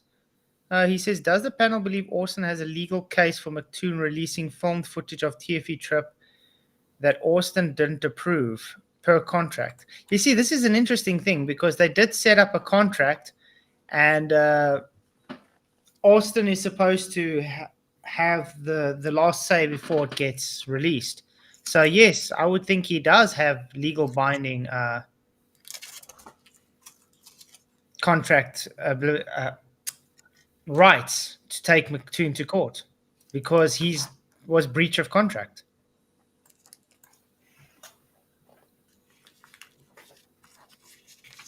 I had Craig get a hold of me again, wanting me to debate him. And I said, you can pop on my show anytime. He goes, well, let's schedule a debate and we can both stream it. And I goes, I said, well, scheduled debates are $250. You can send that to my PayPal. I says, but impromptu debates on my channel, they just come up, that's free. But, he says, well, why do you have a debate fee? I says, motherfucker, you're not doing it for free. I sure as hell ain't gonna. That's why you begging me to debate you all the time, is so you can make money. Screw you. Yeah, we should all have a debate fee, $500 minimum, because there's no point talking to these morons. They're liars. Yeah, they don't have any evidence, so what's the point of debate? Yeah. That's what I told them. Brian wants to John debate Hawkins is Brian trying to get me to do it too. They're unpleasant. $5,000 to do it, They're I unpleasant. have to say I'm proud of Craig though, because he's kind of moving away from Flat Earth and moving more to theology stuff, which is good because maybe he'll start reading his Bible. You think? I hope so, man. Yeah. Now remember, I said he was probably the smartest one of all of them, and I think he got railroaded and dragged in by MC2, and I don't think he wanted to come along with that. I think he got dragged into it. That's my opinion. I think Craig's probably the nicer one of all. What? No, Craig, man. which Craig? Miles and Yes. miles, no ways. Are you Really? kidding Craig with a me? K, yes. He's a Craig, I know he is, but I'm saying I think in reality, I think he'd probably be the one we could convert. Be the most No. likely. No, we Think. got this. He seems to think. IRL, he's an asshole. who are you talking about, Craig? Yeah, that's it. He is a douchebag. Rose Don't is get me trying wrong. to FTFE he's talking about. FTFE, you think Craig's one of the nicer ones? Are you mad? I was kidding, dude. The guy's delusional. so. He is the I know most he beat up an old lady. I know. I know, yeah. Oh boy. I've never heard anybody on our side call Craig. Well, I heard he did. I don't know. I mean, So he's the first one to admit he's psychotic to begin with. He says it on plenty of his videos. see, he's being honest. See, he's great. No, I'm just Well, that will happen if you had to peel 1,000 potatoes a day in the Navy. So Well, that's how they keep the nuclear reactor running, don't they? no, he was a nuclear physicist, wasn't he? engineer apparently. Hmm. And I'm sure he What said does that mean? I just can't find where he said it. So Is that what they call the cabin boy these days? The Radio Shack? Yeah. Chris Elliott, Cabin Boy, great movie. It is. Yeah, really. No, man. But see, that's the whole thing with that. That whole grift of theirs requires us. Hey, Roger, maybe you should invite Dave, Flat Earth Dave, to go with you to Antarctica. Hey, is Dave still here? Yeah. Well, You want to go to can. Antarctica, Dave? It would depend on the circumstances, but yeah. I'm going down We- next year. He'd like to do what they didn't. Yeah. Yeah, I want to do a live stream. I want to But, live you know stream. what, I would do it as a sightseeing thing, but I wouldn't do it for flat Earth because, you know, there's better experiments. We could do the gyro experiment, or we can do Amen. Thank you. crossing over, going from Santiago to Australia, following the shoreline of Antarctica, right? Yeah, Well, really. didn't the only Clark people and Cook determine that same thing back in the day? They would have. You know, I wasn't there.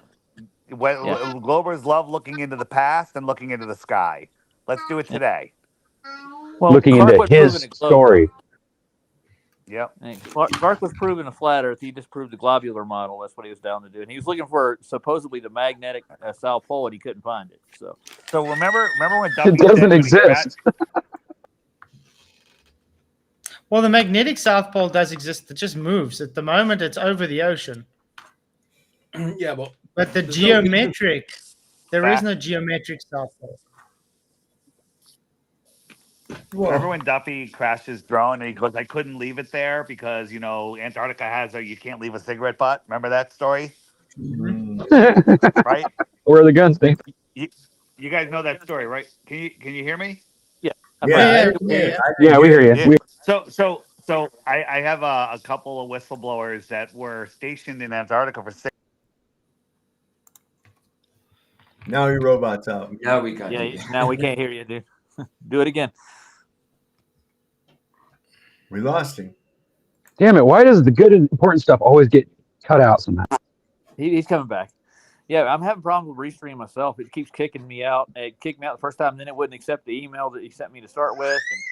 And Yeah, it's been acting weird, Gina. I have the same problem. It wouldn't because it was changed. well, it was the same one I got in first time. So Oh, okay, good. Yeah. Oh, Flatzoid, I need to ask you something. You said yesterday on yesterday's show, you said we all know why Lisbeth went, but I don't know why Lisbeth went. What was the reason she went? I'll WhatsApp to you while I say that. Oh, okay. If I can find it. Careful. Yeah. Well, I don't know. How are why those Lisbeth crisp? went. How are those crisp, sir? Oh, sorry. Let's just put it this way. I wouldn't be able to put it up on here. Who sent it to me? That's terrifying.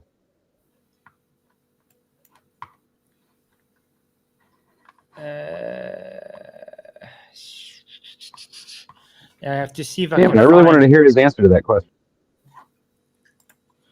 yeah, I'd like for him to. If he wanted to go to Antarctica, he would be a good sponsor to take down there. But we're not doing it for flat Earth. We'd be doing it as like a sightseeing thing. Wink, wink. Yeah. And I get away and Well, I would say you just don't tell anybody you're going to do it. Just do it in random, and that way, once you get your evidence, and there's nobody down there trying to mess with you and trying to destroy it and try to screw it up. You know what I mean? Well, I don't think they're going to be able to screw it up too much. There's nobody going to get really like jump in front of the camera and tackle me in the middle of the snow. You know, what are you doing out here? You know, that kind of thing. Nah. It's No, I mean, going to be the sabotage. No, what I mean is how they use their tactics to try to ruin you before you ever get a chance to go. That's what I mean. That's what. Like, they'll try all kinds of things. You know how they are. Yeah. I'm already getting it, dude. From left and right.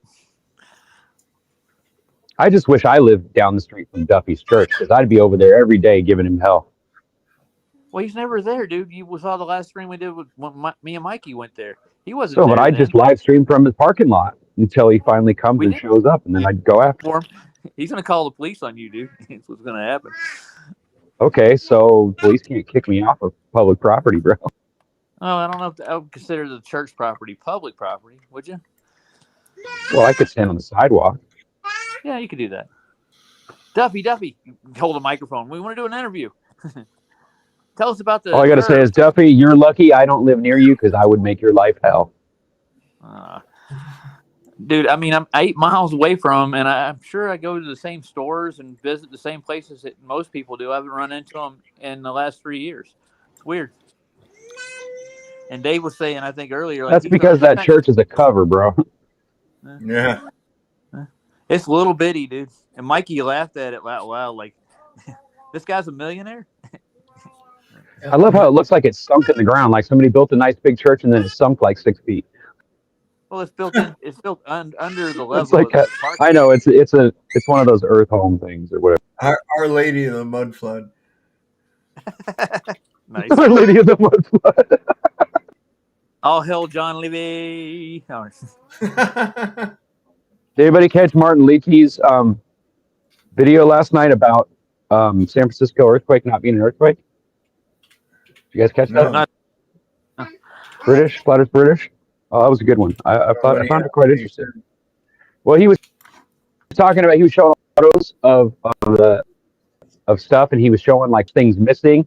He was just digging up all kinds. I never even really looked at it, but I could tell that some of those photographs are fake. You can tell that they superimpose people. And he's like, well, this one on this particular video, it shows that they say they're on a tram, but then he moves off to the right. You know, the camera moves off to the right and then moves back over to the left. He goes, it's not on a tram. He goes, that's obviously a horse and carriage. The way it's wiggling and the way it's weaving back and forth. And it's like he was just picking apart like everything. And I was like, wow, I never even really thought of that. He's like he's suggesting that there was no earthquake, that they burnt all those buildings on purpose. Or I think that's what he's saying, but it seems this is an interesting idea. Very interesting. Well, not too many people had cameras back then or Richter scales neither to like register all that stuff, did they? So there's no way to really validate whether the earthquake of San Francisco back then was actually a valid earthquake. You know what? Right, but if you think about it, all this Antiquitech disappeared during that fire. I think they did it deliberately. They burnt certain buildings on purpose. That's just my opinion. Anytime I hear anybody talk about earthquakes, all I can hear is conspiracy cats going P waves and S waves, and I was going, ha ha ha. Oh God, I remember that. I haven't seen Cats in a while. He came over here and bugged us for a couple of days, didn't he?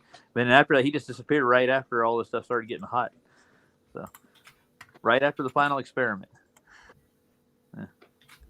He's still doing haunted houses and stuff, right? That's what he does mostly now, right? Paranormal. You tell him, girl. Yeah, she's happy. Yeah, Sig wants to know where number 8 was. Here I am. Oh, Sandro, how are you doing, Steve? What's up, dude? Brian, all good. Everybody. Good show you put on. I liked it. How's it going, Sandro? That was nice. There we go. See Sandro, man.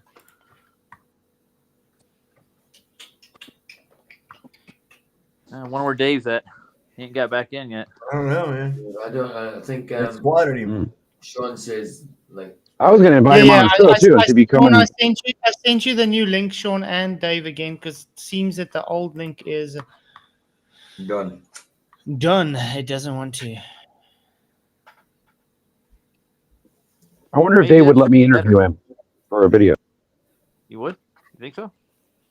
Ask him. No, I'm just wondering. I wonder if he would. Like, I'd love to start. Like, I've been thinking about doing like little pieces on each flat earther and like, where they're from, where they grew up, how they learned about it. I just thought that would be kind of cool to give like a biograph or a biography of where we're all from and how we got to this point and all that and what led us here. I thought that might be interesting. What do you guys think? Yeah, maybe. Put it to him. I'm sure he's got it. I got it. Well, absolutely. It's for a positive light. I'm not trying to like make people look bad. I'm just saying, I think that's what we should focus on more is like the good stuff about us, not the bad stuff, Well, if you email him, I'm pretty sure I got his email still in his app. I still have it on the phone. So shoot me that, would you? Yeah, shoot me that. I'll try to get hold of it. I'll have to dig it up. I want to try to get Witsit on our show too, but I don't know if he's going to go for it or not. Right now, Witsit's still trying to find that low. Well, he did say he'd come on, what's up, but he didn't say when. Hey, Sean, how you doing? Hey guys, hope everyone's doing well today. Oh, good. We are. Yep. All right. Yeah, Flats, that's what I put in the live chat. Did you guys see that video that McToon released about their arguing over the contract in Punta Arenas? No, I haven't watched it yet. That's like when you said that, I was like surprised. We got to see that. It's like the third video on his live tab. Nice. So at the I got a silly question. Why do we need a contract? Well, you just have to like the claim from Austin and Jaron was before they wanted to make sure they had final editing rights to anything that was filmed when we went down there. And then you have McToon immediately, like when they get down there, just pulling out his camera to try to film them so that he can make, mockery content. And because that's what he does. And so Austin and Jaron are arguing with Will Duffy for like 40 minutes in this footage that McToon releases, which is against the contract. But then McToon, at the beginning of this live stream, before he plays this footage, he says that Austin gave him permission to release this footage because when he came on my show and I interviewed them on the trip, Austin made the statement, "I dare McToon to release that footage." Was this you said it's on his channel? Yeah, it's in the third video on the live chat on the live tab. So I haven't heard back from Austin. I know he's going through stuff, but like I was just like, hey, I texted him. I was like, hey man, I'm pretty sure this is in violation of the contract. So, So what you're saying? So what you're basically, saying is that McToon thinks that a challenge or a dare to release the footage is actually permission instead of breach of contract. No, he literally says that. Like on his video, in this live video, he says that as he's showing the clip of Austin saying this on my channel. And to me, it's like absolute breach of contract. It's not. It was like a slam dunk. Yeah, if it's breach of contract, he has legal right then to take him on. So it's shitty, first of all. I think what it is he's got dirt on Witsit and Jaron, doesn't he? That's why he's taking such liberty. Yes, he does. That's the only explanation for it. Dave's back. I'm waiting for him to finish his story now. He roboted out right at the beginning of it. How is that now? Okay. Good. Yeah, much better. Hey, what's up, Dave? Yeah. Hey, what's up? Hey, what's up, Sean? Hey, so quick story. So there's guys that were volunteered for security duty in the South. They didn't know where they were going, so they ended up going to Antarctica. And then they got on whatever type of vehicle, drove for hours and hours and hours to another base. They were searched again, mostly for recording devices and everything. They had to sign an NDA. They also were told that if they ever told anybody where they were, they would be denied and they'd be court-martialed, right? So then they go from another base, they get on another vehicle like snowmobiles, and they go for hours and hours and hours to another base, searched again. They kept switching vehicles, and they finally got to a base that they called Tigo. He said the full name is Antarctica, and there's no listing of that base. And it was a massive mining operation where they were pulling out gold and other silver metals. He doesn't know what they were. Yeah. And he said as far as the keeping Antarctica clean, they dig giant holes there with excavating equipment. They dump all their garbage and poop in there, and then they just fill up the hole and dig another one for the next dump rock. And there was a lawsuit recently where some Yeah. So sorry, I didn't mean so I had a WhatsApp call with one guy, and he's like, "Hey, I said, would you guys be willing to do an interview together? You know, totally don't have to be on camera, whatever. I'll change your voices. And the other guy freaked out. He's like, absolutely not. I'm not doing it. Totally freaked out. But now they're reconsidering. But you know, but there's not a whole lot more to tell than what I just told you. But they're at this base. They're mining massive amounts of gold and other metals. They're polluting the crap out of Antarctica, and it's a secret base no one's allowed to know about deep inside of Antarctica. Well, it's not Yeah. secret because Hitler knew about it. So Nothing's obviously, going on there. Yeah. nothing to see here. Yeah, of course. Now that would be an whoever was interesting saying, footage to would get, I- right? That would be interesting. Yeah. Well, their job was to search everybody coming in and out for recording devices. No recording devices allowed. Wow. Yeah. Well, obviously, you got to keep Pretty secrets. That's wild. the only way to do it, right? Yeah. There's many stories about, you know, one guy 94 years old. He was talking to a flat earther, and he's mentioned that he's stationed in Antarctica, and he started asking him questions about it, and he said well, I have a NDA until I'm 100 years old, and he goes, but what I can tell you is there's cities of millions of people in Antarctica. That's interesting. Hearsay from a 94-year-old army guy. But interesting. It's all interesting. Dave, what do you think about what they call Antarctica just being its own little landmass down there? You know, if you go on Flatzoid, can you bring up AccuWeather radar map? It shows AccuWeather Antarctica. AccuWeather radar. If you go to AccuWeatherRadar.com, maybe it shows Antarctica bigger than all of the other continents combined. Now you could just say that's the way they roll it out, but I think Antarctica is bigger than all the other continents and oceans combined. What do you? I mean, but like, okay, so how would you plot that? How would I plot it? Yeah, like what do you? How would that look on any kind of representation of a map? Or Well, are you talking I think that, you know, the we live in a circular pond where the sun circled. There you go. Look at Antarctica. Like, why are they representing it like that? But the sun circles around clearly around a center point, and then all of the outer areas is Antarctica. Now, is it land or ice all the way around? I don't know. It could be opening. So I think just what we call Antarctica is everything beyond 60 degrees south. Yeah, I understand that. I just meant like, what if below Chile, there's just a smaller landmass, right? Like the size of New Zealand, covered in ice, and it can be circumnavigated to a degree. Absolutely. That was part of my TFE experiment. So let me run it through. You get two airplanes. You go from Chile to a base near the shoreline in Antarctica. You prove that you're there. Then both planes take off in opposite directions, flying low, a couple thousand feet, right off the coastline, so you can watch the coastline the whole time, and you can verify that you're not going supersonic speeds. And if it's 10,000 miles around at 500 miles an hour, it'll take 10 hours to get to the other side. The two planes will meet at a base over there. Now, does that prove the Earth is a globe? Nope. It proves that they went around a continent. All right. Yeah. So now they have to go from there in 4, 5, 6, 10 hours, make it to Australia, right? Because if the Earth was, and they won't be able to do it, because on a flat Earth it would take like 70 or 80 hours to get all the way around. So if the Earth is flat, the experiment can never happen. If the Earth is a globe, or if the Earth is flat and there's a continent off of Santiago, they can do that. But the last leg to Australia cannot happen. I think it's a definitive test, but they'll never do it because the Earth is flat. Dave, there's a problem with your theory, though. All they've got to do is send McDuffie over there, and he'll fake it, and then all of a sudden it's a globe. No. So here's the thing: you got two big planes, and you got flat earthers on it, you got ballers on it, you got college professors on it, you got Neil deGrasse Tyson. You know, you have too many people to fake it. No, you missed the gag. The gag was that if they can't win it, they'll fake it, and Will Duffy will be the one they'll use to do it.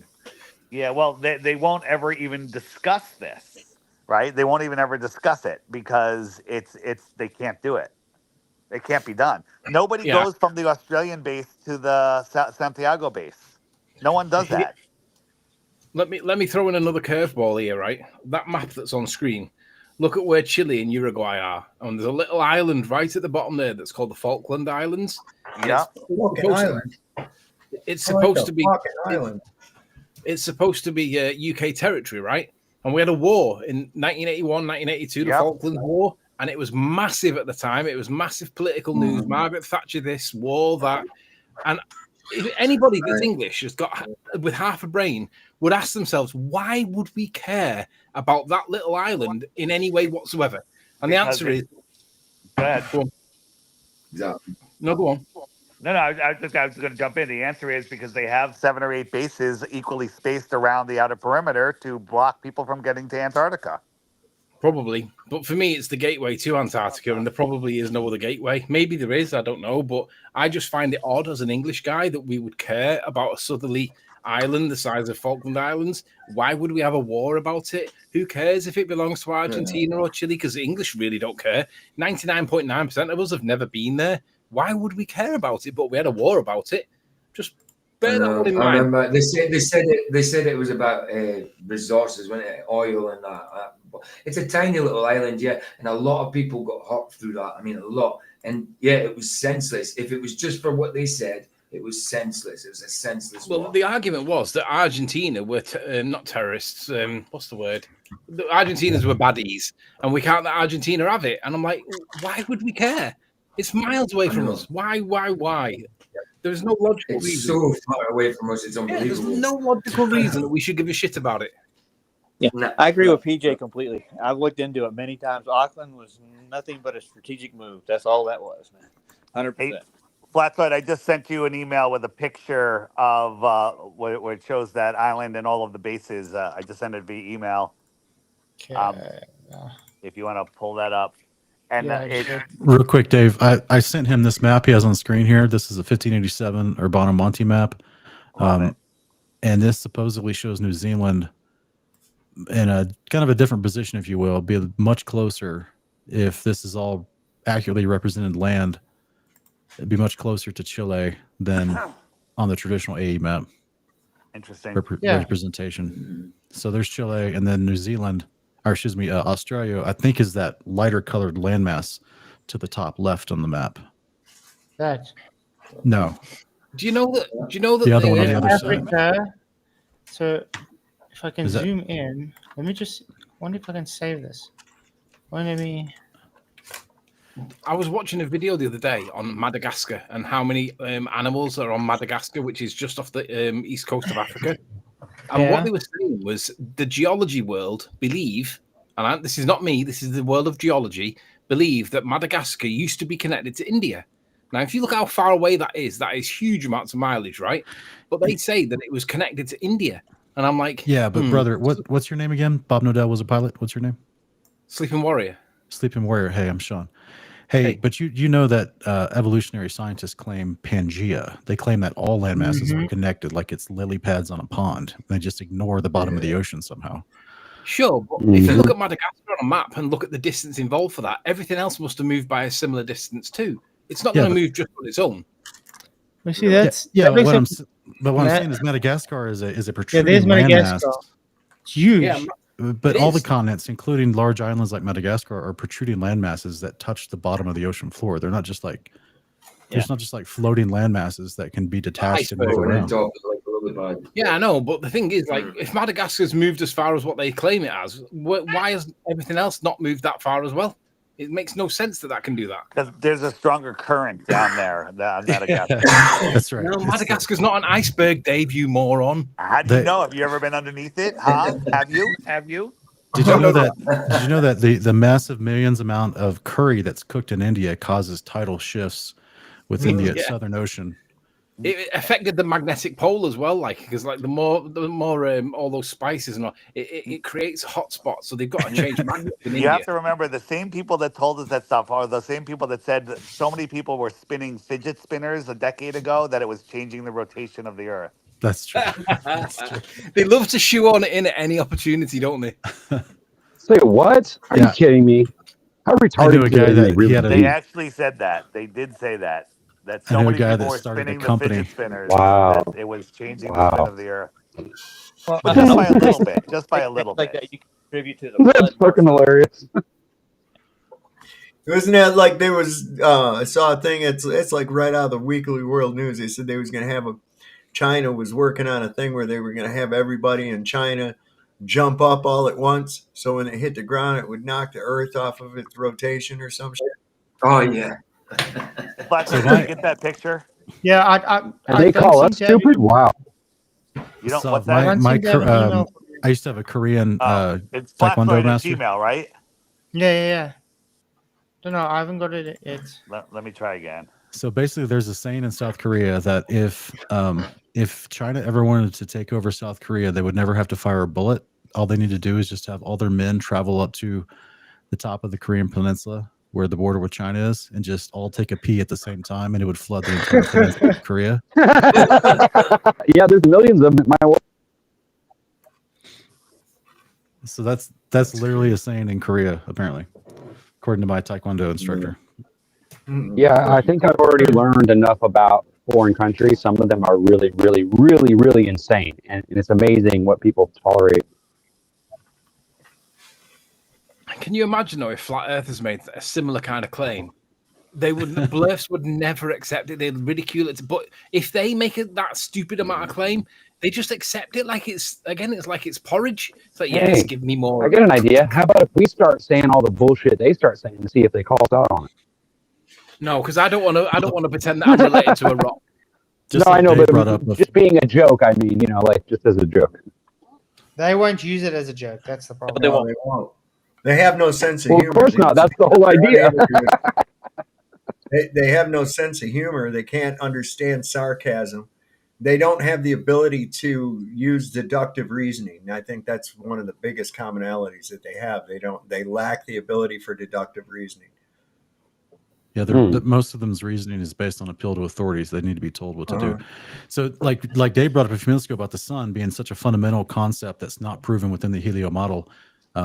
I was on McToon's channel, kind of just stirring him up a little bit a few nights ago, and I brought up the fact of the cosmological constant that Michio Kaku talks about, that's off by 10 to the 120th power, where supposedly the energy pull of the vacuum is so much greater than the actual gravitational effects that are supposed to be keeping these stars collected and these planets in orbit of each other. And so this is like a huge elephant in the room for scientists that debunks their entire model from the start. Like they don't even have a founding ground. They don't even have a Home Depot floor to start their model with. And it like debunks the whole thing right out the bat, but they just ignore it. And I brought it up to McToon and he just starts laughing, saying, I'm taking it out of context. And you're just like, you're all your scientists, that Eric Weinstein guy literally went on Joe Rogan, was talking about this and how he tried to talk about this at some, mathematical physicist conference several years ago. And they all agreed with him that the math doesn't work for the entire helio model with space and planets and gas collections of stars. None of the math actually works for it to be a viable model. And they all know this. They all admit this, but they continue to propagate it. And they don't correct anybody that gets it wrong, like Fight the Flat Earth, for instance. No, they just keep hiring scientists to invest in quantum gravity, which is, goes into string theory nonsense to try to figure out some sort of equation that might actually work with it. It's just all nonsense. They're just, and this is what that Eric Weinstein guy was so mad about, because he's realized this and he's like trying to address, all the ivory tower guys about, hey, why are we putting... Edward Henry just sent me an email saying Jaron sent him a link what he purports the video Sunset in Punta Arenas. You guys want to watch that? It's a sunset or sunrise. He sent him a link. Sure. Hey, Flatzoid, check out the picture I just sent. Tell me if you got the picture, just while we're still on this topic. Then we'll look at that. Still nothing. Nothing. FLATZOID at Gmail. Yeah, still nothing. That's when you might have to unblock it. Look in your spam. Yeah, you gotta unblock him first, remember? I didn't block anybody. I sent him a link. I know, I'm saying. No big deal. Wait, let me send you a. That's fucked up. I'm gonna send you.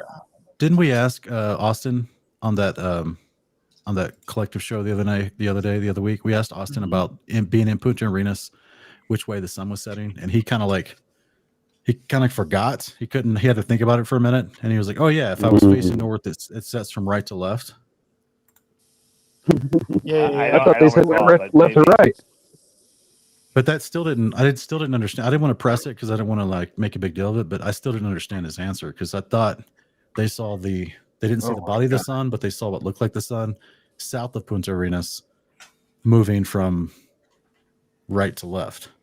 But I want to point out, you see where like Mattoon, look how cloudy it was there. That's what the weather report was showing the whole time. That's what it was showing while they were there in Union Glacier too. And while we were watching the live, the weather report we were watching was showing it's cloudy, yet they weren't having any clouds. You know what? That guy, he's aged way more than 2 years. You know, if you look at him in that other Look image, at that. Look at that photo. Look at him in Punta Arenas now. And then I'll show you those photos that when they were supposedly in the hall waiting to get on the plane. Looks totally different. His hair is even different. Let me show you it's again. more than 2 years. Yeah, no, this is So they took old footage of something they did a few years ago and superimposed it on the new setup, huh? No, they did it different times. Don't know what they did, but we know what they didn't do. Because if he's gonna, what is the explanation from him for that? Because there's no way that that's a light thing. They just ignore it. Are they even offering an explanation? He must have 8 years on him. Look at this, guys. He's got at least 8 years on him. That is there, Punta right? Arenas. Check there. That's Punta Arenas, okay? When they're supposedly waiting to get on. He has more hair. Look how much weight he's lost as well there, or weight he's not carrying. No, but look at this. This is him also in Punta Arenas. Hair is much longer, got grey hair, more chubbier. It doesn't even look like Keith, let me say something, brother. I have I've been doing the show for quite some time. I have 2 different cameras that I can use. I used to use a Logitech 1080p camera, and it didn't show any of my gray hairs. So I've got a lot of gray hair. Yeah, but I'm saying, head. look at his hair. His hair's shorter, yeah. His hair is literally shorter. His hair cut is like totally. I'd be careful with that one. Worth looking into, but I'd be careful with that one. You know, come on, lighting, you don't cameras. I don't know. I don't know how they pull that off. It seems too complicated. Let's just say they faked it because that's what we know, right? We don't really have to be worried about all the details. We know they screwed. Hey, Ryan, your mic's getting real bad though. Yeah. But you guys want to see what he's talking about here with the sunrise or sunset or something? Yeah. Hang on. This is equivalent to someone like say, imagine Ditrar does an experiment, right? And in one clip he's clean shaven, and then in the next clip, which is supposed to be the same day, he's got a beard, and you know that he's not got a beard in 12 hours or 3 hours or whatever, and then trying to pass that off as legit. That's what we're looking at. We're looking at equivalently like a guy that's got 5, 6, 7 years on himself. That's not. I don't even know if it's the same guy, if I'm honest. It is interesting. He watches his face with Rogaine, right? Well, technically, everybody's cells regenerate after 7 years, so you would be a whole new person. Yeah. So these are the bases run by the Crown. That they're all the UN bases, and this is how they monitor the outer perimeter. Yeah, I want to go in between base number 1 and base number 8. Oh, did you guys hear that there was a South African research team down there in Antarctica, and they were calling to have somebody come down there to help because they had some guy went crazy. He was I did hear that. He was graping the women and threatening the men. And I'd love to know what the reason for that was, because you're all in a captive environment there, aren't you? Right? There's only a couple of reasons why someone's going to lose their marbles. And I'm thinking, like, maybe he's a bald earther and he's realized he's been watching McDuffie and he's realized that the sun ain't going down and he's been lied to. Who knows? Blew his nuts. Ah, shit. Yeah. Go film the sunset. There it is. It's already south of due east already. Due west. Sorry. We have this stretch of road here. This stretch of road is straight east-west. We confirmed that earlier, 2 days ago.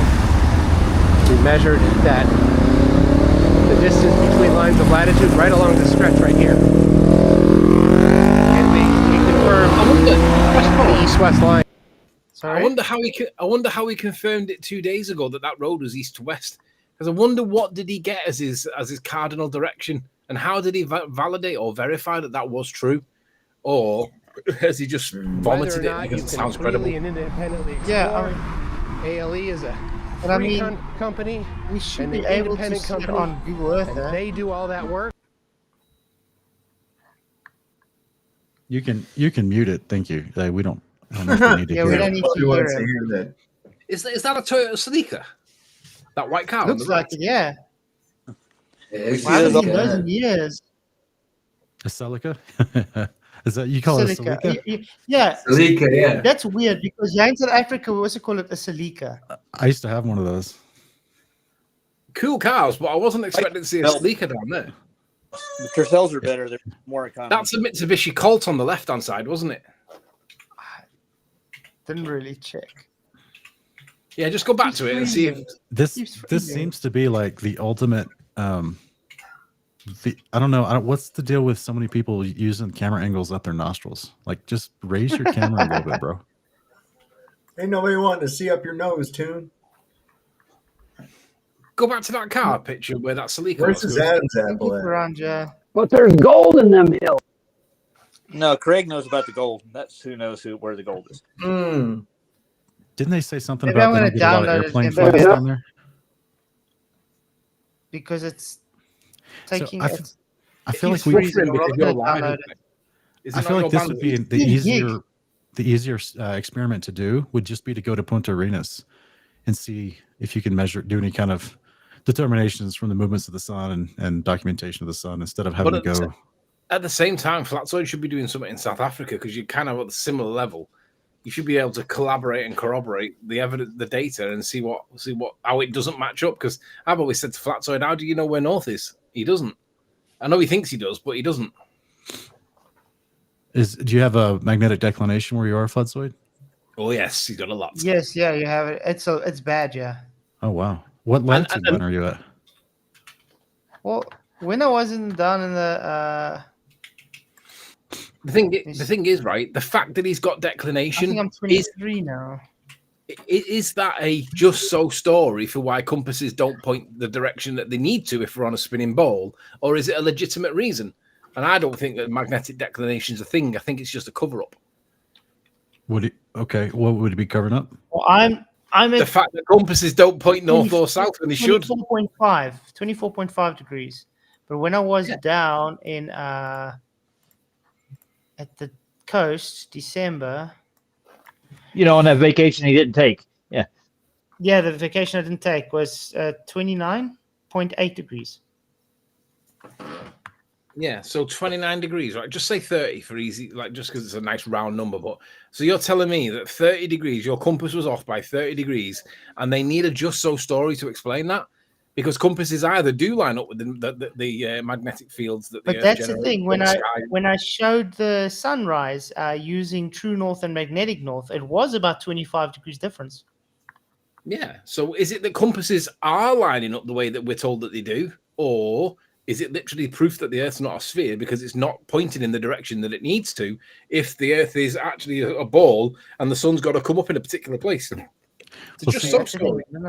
Slippery. This is saying, or at least, I mean, this is Wikipedia. It says Punta Arenas is at 53 degrees south latitude. That's a considerable difference from 29. Yeah, it's quite a difference. Really? I thought if you look at a normal world map, they look similar. Well, that's why we were talking about the maps earlier, right? Because like they're all disjointed. And that one guy, that Vindy Globe Race guy from France, who did the whole presentation about how all the proportions are off. And he would go to South America and he would get there way early because the globe map proportions were much larger than on a flat Earth. Have you guys seen that presentation? Yeah, I remember. Yeah. Oh, hang Yeah, on it's nice. Yeah. What's happened to Rich, Mr. Thrive and Survive? I've not seen him around for a long time. Is he still going? There's a few people that's just kind of gone quiet. Because he used to say that when he was in the military, he used to say that they would do boxing in the southern oceans because they would get there much faster than when they should do than what they should do in the north. But in the south, they'd be weeks behind, and it was like currents or wrong type of whatever excuse they come up with. But facts are facts. If it takes much longer in the south but gets there much quicker in the north, maybe it's just not a sphere.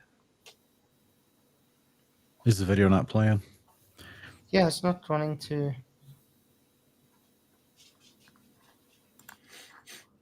So does he actually film it, or does he just walk around talking and occasionally show? I just think he's trying to film it, but he's going to certain. I can't believe none of them. I wonder if we can find this thing on Google Earth, and we can see. Then we can more or less take where he's going. Let's see. Yeah, but I still want to know how he verified that it were east to west, because like I call bullshit on that. He hasn't got a way of verifying it. He's got a way of assuming it, but he hasn't got a way of verifying it. Okay,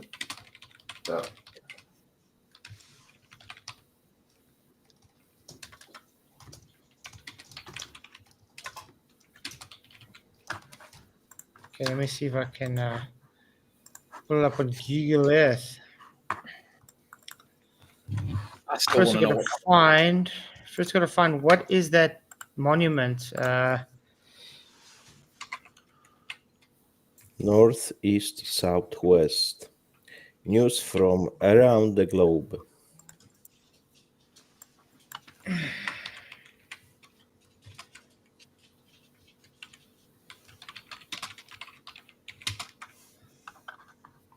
Hey, is Dave still with us? I got a question for him. Did you hear the song tune made for your app? He's not here. He took off. I was asking. It was really bad, dude. Yeah. Punta Arenas waterfront. Punta Arenas waterfront. Latitude. Longitude. By the way, you know when you showed that part of the sky that had the green screen evidence in it? That's really strong evidence that you need to push that all the time and ask them to explain it, because they deny using green screen, right? And that is proof of green screen.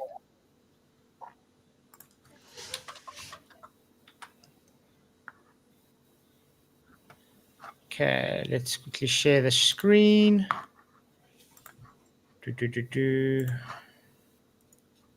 Share screen. Window. Google Earth. Okay, that's the location. Well, why is it showing that? Why is it not giving me Punta Arenas? What experiments, if any, do you think could be accomplished in Punta Arenas?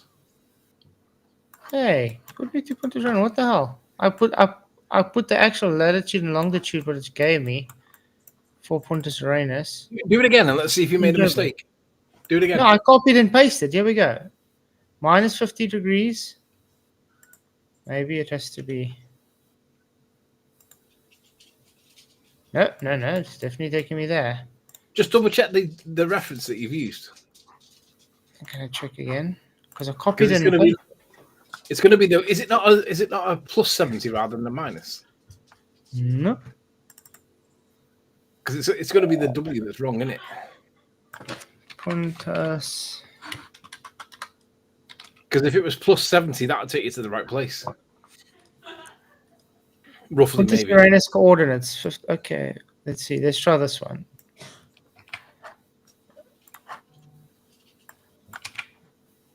Yeah, that one's. There we go. It wasn't supposed to be minus. Okay, there we go.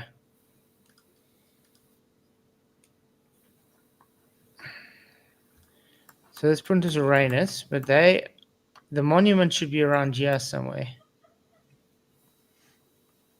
And the avenue runs east to west, right? What he was on. Imagine if the Google car went past and they were immortalized. Whoa, were they boats? Go back. Are they boats? Yeah. What's going on there? Maybe like a little shipping yard or something. They look like they're shipwrecks. I'm trying to find where they were. Look for the shops. One of them was propped up between the other two, and the tide's gone out, and it's just kind of slumped on its side, I think. Because it was propped up between the other two boats. You see that? I mean, they could be. They could actually be running short. You don't know, but I have seen that The before. final experiment is his sight still up. Yeah, it's there, Flatzoid. Where that? Zoom in on there. Zoom in right in the middle. It looks there's the That's where it was. Yes, you're right. No. That looks like it's Is the right it this? place. It is that. It is that. Okay, cool. Yeah, so this is where he was walking. Okay, so let's use this as a reference. North. Yeah, this isn't validating. East is this way. Yeah, that's not proving north or south though. That's assuming globe. And then south. And he saw the sun set. This way he came, which is west.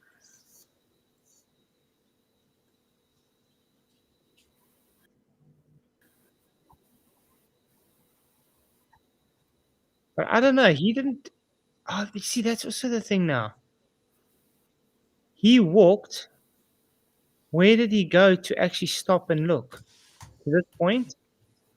He was headed west, I think. Or no, east, actually. That's where Trey was going. Yeah, I think he's claiming to Yeah, head but east. how far did he go? That's what I'm saying. If I can see how far he went. Let's see. I can get that again. I want to just bring his video up again so we can get an actual location. Wouldn't it be cool if you could get like buy one of those houses there? Well, that's why I'm asking if there's anything we could determine by staying a week or two during this time. I want to see this car. So someone And tell not me is having that to go other, to Antarctica. someone tell me is the other white car? Is it a Mitsubishi Colt? I just see the Subaru coming past. No. The one where that Celica was. Uh-huh.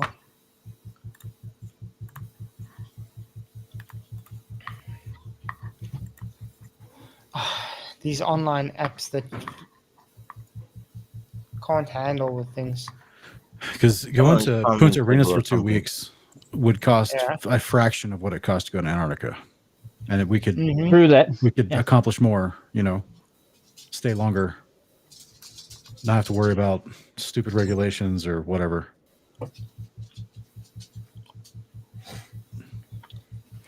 But I mean, if Punta Arenas is so close to Antarctica, why don't they have 24-hour sun? Yeah, I don't see why not.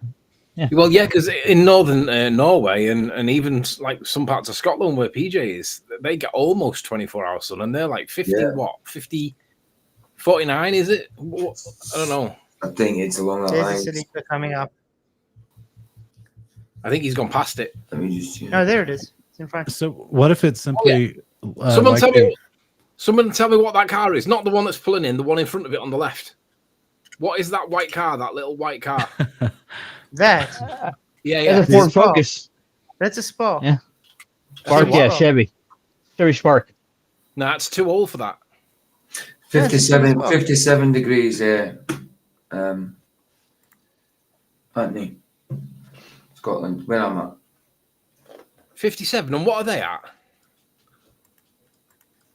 Is it a Sparky or is that a No, I think that's a Suzuki Selena or what? I think that's a 2005, 2007 Mitsubishi Colt. Need to get a little bit closer though. That's a hatchback from what I can see. Yeah. It could be a Suzuki Selena or a Chevy Spark. No, it's not. I don't think it's new enough to be a Chevy Spark. Come on. If this thing will get there someday, come on. It's idiotic app. I know. Did you get a battery yet, Flats? Did you get a battery? Is there a way to download the video? There's nothing wrong with my mouse. It's this site, this app that's just... Can you download the video and use a different player? It's 16 gig. I don't really have space for my PC right now. Why are these videos so large? It says, how long of a video is this? This thing's like 25 minutes, I think. There shouldn't be 16 Yeah, gigs. 16.2 gig. Otherwise, I can send the link to anybody else who wants to download it. Probably he does not know how to change bitrate on the video. There we go. When uploading. No, it's an app. I don't know how to change on this app. Like I film videos all the day long and transcode them and upload them, and 16 gig is like a 5-hour video. Yeah, this Not is 25 minutes long. Indeed, yeah. It's because high bitrate and the high resolution. I would say over 1080. See, 25 minutes long. Wow. Bob, stop. Just one thing I noticed the last time when he was here, he's dressed for colder weather than he was in Antarctica. That's odd, isn't They it? got cold. They were actually colder in Punta Arenas than they were in Antarctica. That is strange. Yep. They were dressed warmer in Chile than they were in Antarctica. Don't you find that a bit odd? Come on, you piece of rubbish.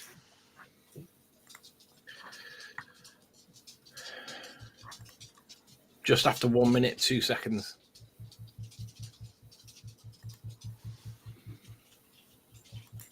Bob, stop shaking the table, please.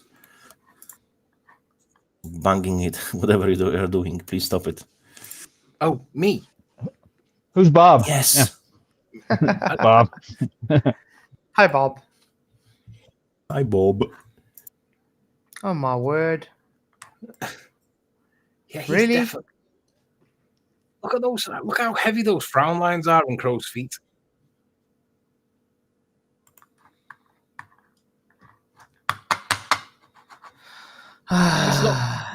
Well, last thing I want to say, I did check my GoFundMe and I didn't see any more misspellings. I think we're good to go.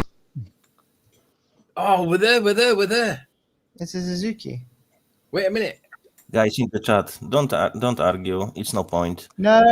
People have their own perception. You provide thousands of examples of evidence. You won't convince anyone. There we go, Suzuki. There we go, Selena. Yeah, it's Suzuki just- Selena. Flats, what are you trying to show?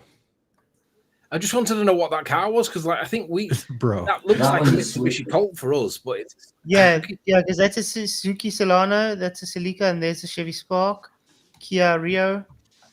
Flats, what are you trying to show with this video? What's I the know, he point of just showing wanted this to see video? the car, but he's trying to show us the sunset. Apparently. I thought it was more exciting. But yeah. It's putting me to sleep, dude. Yeah.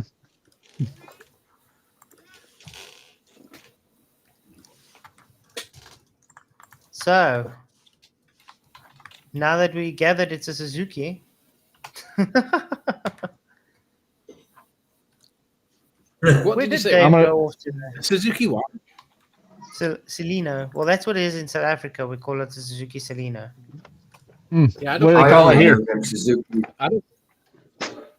I don't think we have that car here at all. No, I was going to say the only Suzuki I've seen with that It reminds. Suzuki Swift. It reminds you of a. It does remind me of a Mitsubishi Mirage. We do have those here. We got Mirages, but I don't know what the other one is. I've never heard of it before. Weird. What? You've never heard of a Mitsubishi Colt? A Mitsubishi Colt here is a Bucky. Yeah. We have truck, those. We call it a Yeah. truck. A truck? No, it's a, Yeah. it's a Like- mini, tiny little thing. No, it's a truck. It's like a Hilux. No. Oh, Yeah. right. Do you remember? Mitsubishi Do you remember Colt. the Brat? Yeah. Little 1 liter thing, a little sound like you give it your wife when she just keeps crashing the No, car. no. Ours is like. No. Let me see if I can get a picture of it. Anthony, you ever seen a Subaru Brat?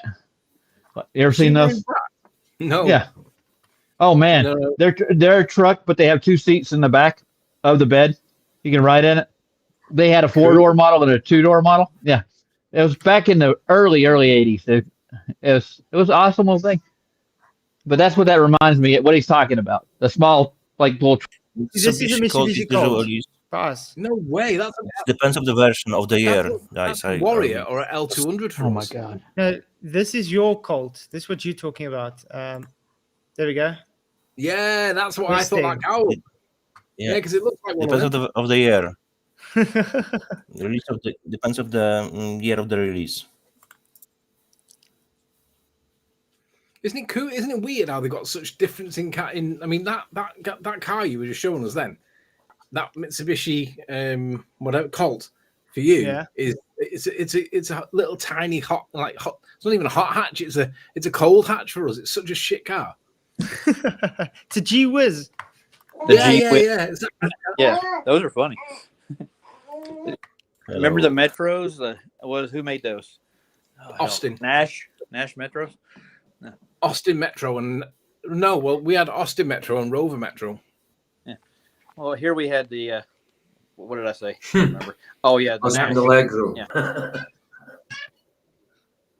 Yeah, the Allegro. That was a funny little car. Dude. Colombo drove one actually. Yeah, we had some real bad cars in the 80s and 90s that were British made. I see Feed Your Mind. It's not the same as Columbo's car. Brought out a video. That's not the same as Columbo's car. I see Feed Your Mind brought out a video 24 hours. I see Feed Your Mind brought out a video 24 hours sun in Antarctica, finally explained with no globe. Huh. Is that worth watching, you think? I don't know. With no globe Earth. Interesting. Sandro says, I used to have a Subaru Impreza WRX and smashed it up with a sledgehammer. Was that sledgehammer? No. He did? Why you do that? Why you do that to the car? Because it's so expensive to repair. Yeah, I know, but they're awesome cars, though. They handle well, dude. They're good for the rally car. No. Oh no. But yeah. The thing is a lot. The problem with the Subarus is once they start giving problems, they give problems all the time. Yep. It's a money pit. They are money pits. Like Range Rovers, the Japanese version of the Range Rover. Once they start going wrong, bloody hell, they're as bad. Well, I've got a Ford Explorer now, and I had to replace the whole transmission. It cost me almost $5,000. Oh. Yeah, I got all-wheel drive. Eddie Bauer. Is it a semi-automatic gearbox or is it manual? It's a semi-automatic, but I can shift it into all-wheel and out. So. Oh yeah, Sean, are you still there? Yeah, I'm still here. You're debating Duffy on the 16th? Yeah. What are you guys debating there? Yeah. So I did the debate negotiations. Is what that comment was talking about, and basically to hold Duffy to the fire to make sure that he doesn't try to pull what he did with Stephen Alonso and with Joseph Hanvey and just bring up some baseless accusation and derail the whole debate. And so basically we agreed to bring forth, both of us are bringing forth 6 points. So he's going to obviously be bringing forth his TFE stuff and what he claims about that. And then I get to bring forth 6 points of, my first one's going to be scripture and then 5 flat earth proofs that I get to bring forward. Nice. And so we're doing 30-minute openings each. And so I intentionally vied for that because I want to have plenty of time to present a good, strong case for a whole bunch of stuff that the Globe doesn't have any answers to. Nice. Yeah, definitely going to be something to watch. Yeah, but make sure that he actually responds to them all. Because Yeah. what tends to happen in these things where you'll make 3 or 4, 5, 10 points and they'll just ignore all of them and they'll say gravity. And that's literally as far as they'll go. So make sure we address it.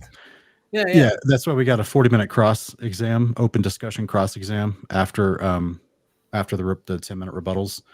So I get to do 10 minutes to rebut all of his points, and then I get to interrogate him for 40 minutes back and forth on make him address certain things. What should really happen as well is you get to see his points before he makes them on the show, and he gets to see your points before you make them on the show to give you time to research them and come back with rebuttals and evidences. I already know what they are. He's coming with his TFE claims, all that nonsense. So he's got one of them is he claims that, what's that name? Creaky Blinder. Creaky Blinder, yeah. What's his name? Critical Creaky Think. Blinder. Critical Think is the Australian dude. Creaky Blinder is the Welsh guy. No. So it's the Australian guy who flew back from Santiago to Australia, and Duffy claims that was one of their experiments that they were going to do. And he claims that Critical Think recorded not flying over any land all the way back, and that the flight was shorter than it should have been. And and if I've actually looked at the video, it's a time lapse on Critical Think's channel, and it's literally the moment he leaves the landmass outside of Santiago, it's nothing but clouds. You can't see water or land for 15 hours. and Duffy is claiming, oh, we filmed it and proved that he doesn't fly over any land and he's just going across the waters. And you're like, you literally have clouds for 15 hours. You didn't prove nothing.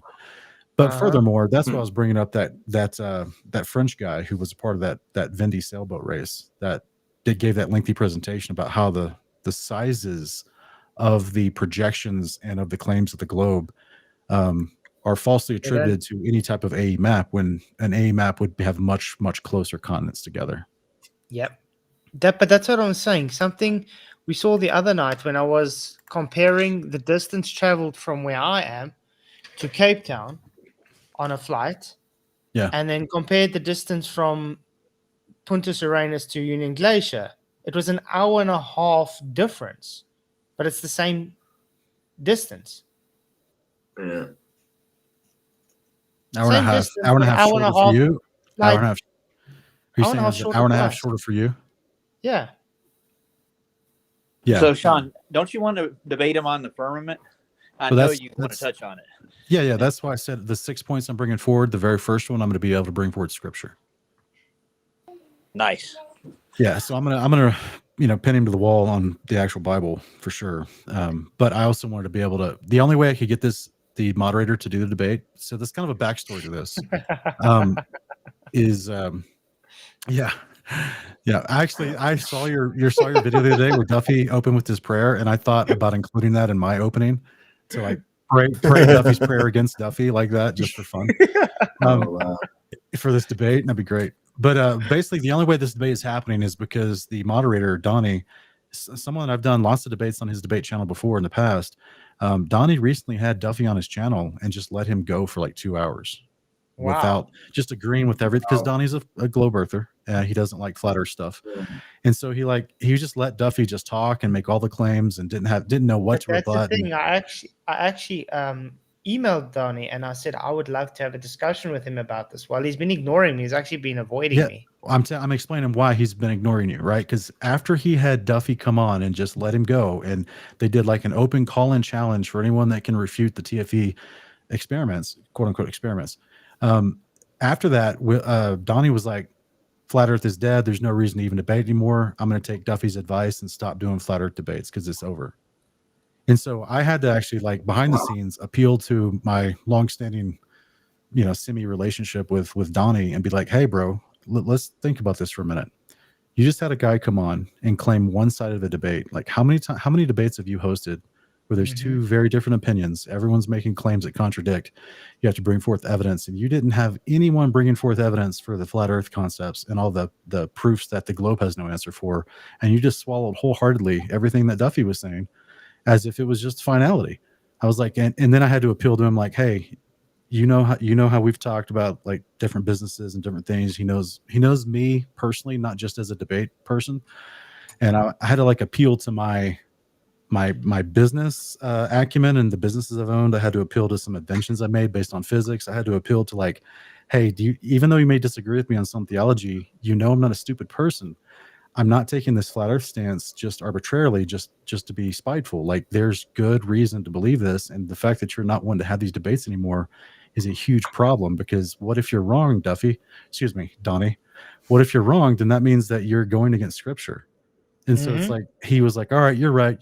Yeah, I'll let debate happen." And so, because I don't know if you guys noticed or not, but McToon and Duffy have been pushing and trying to get all these debate sites to stop having flat earth debates. Yeah.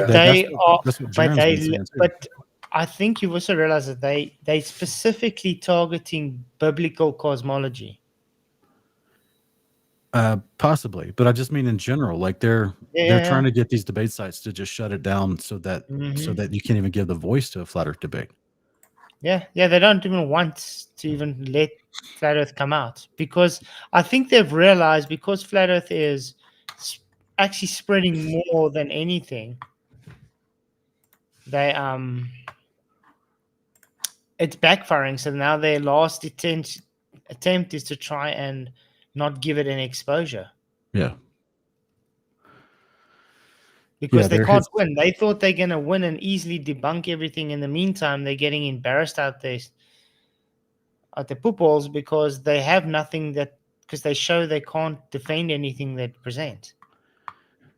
This is definitely my opinion. Like I've said before, I mean, I believe that McToon is an absolute fed. I rarely make claims about people and their character unless I have definitive proof.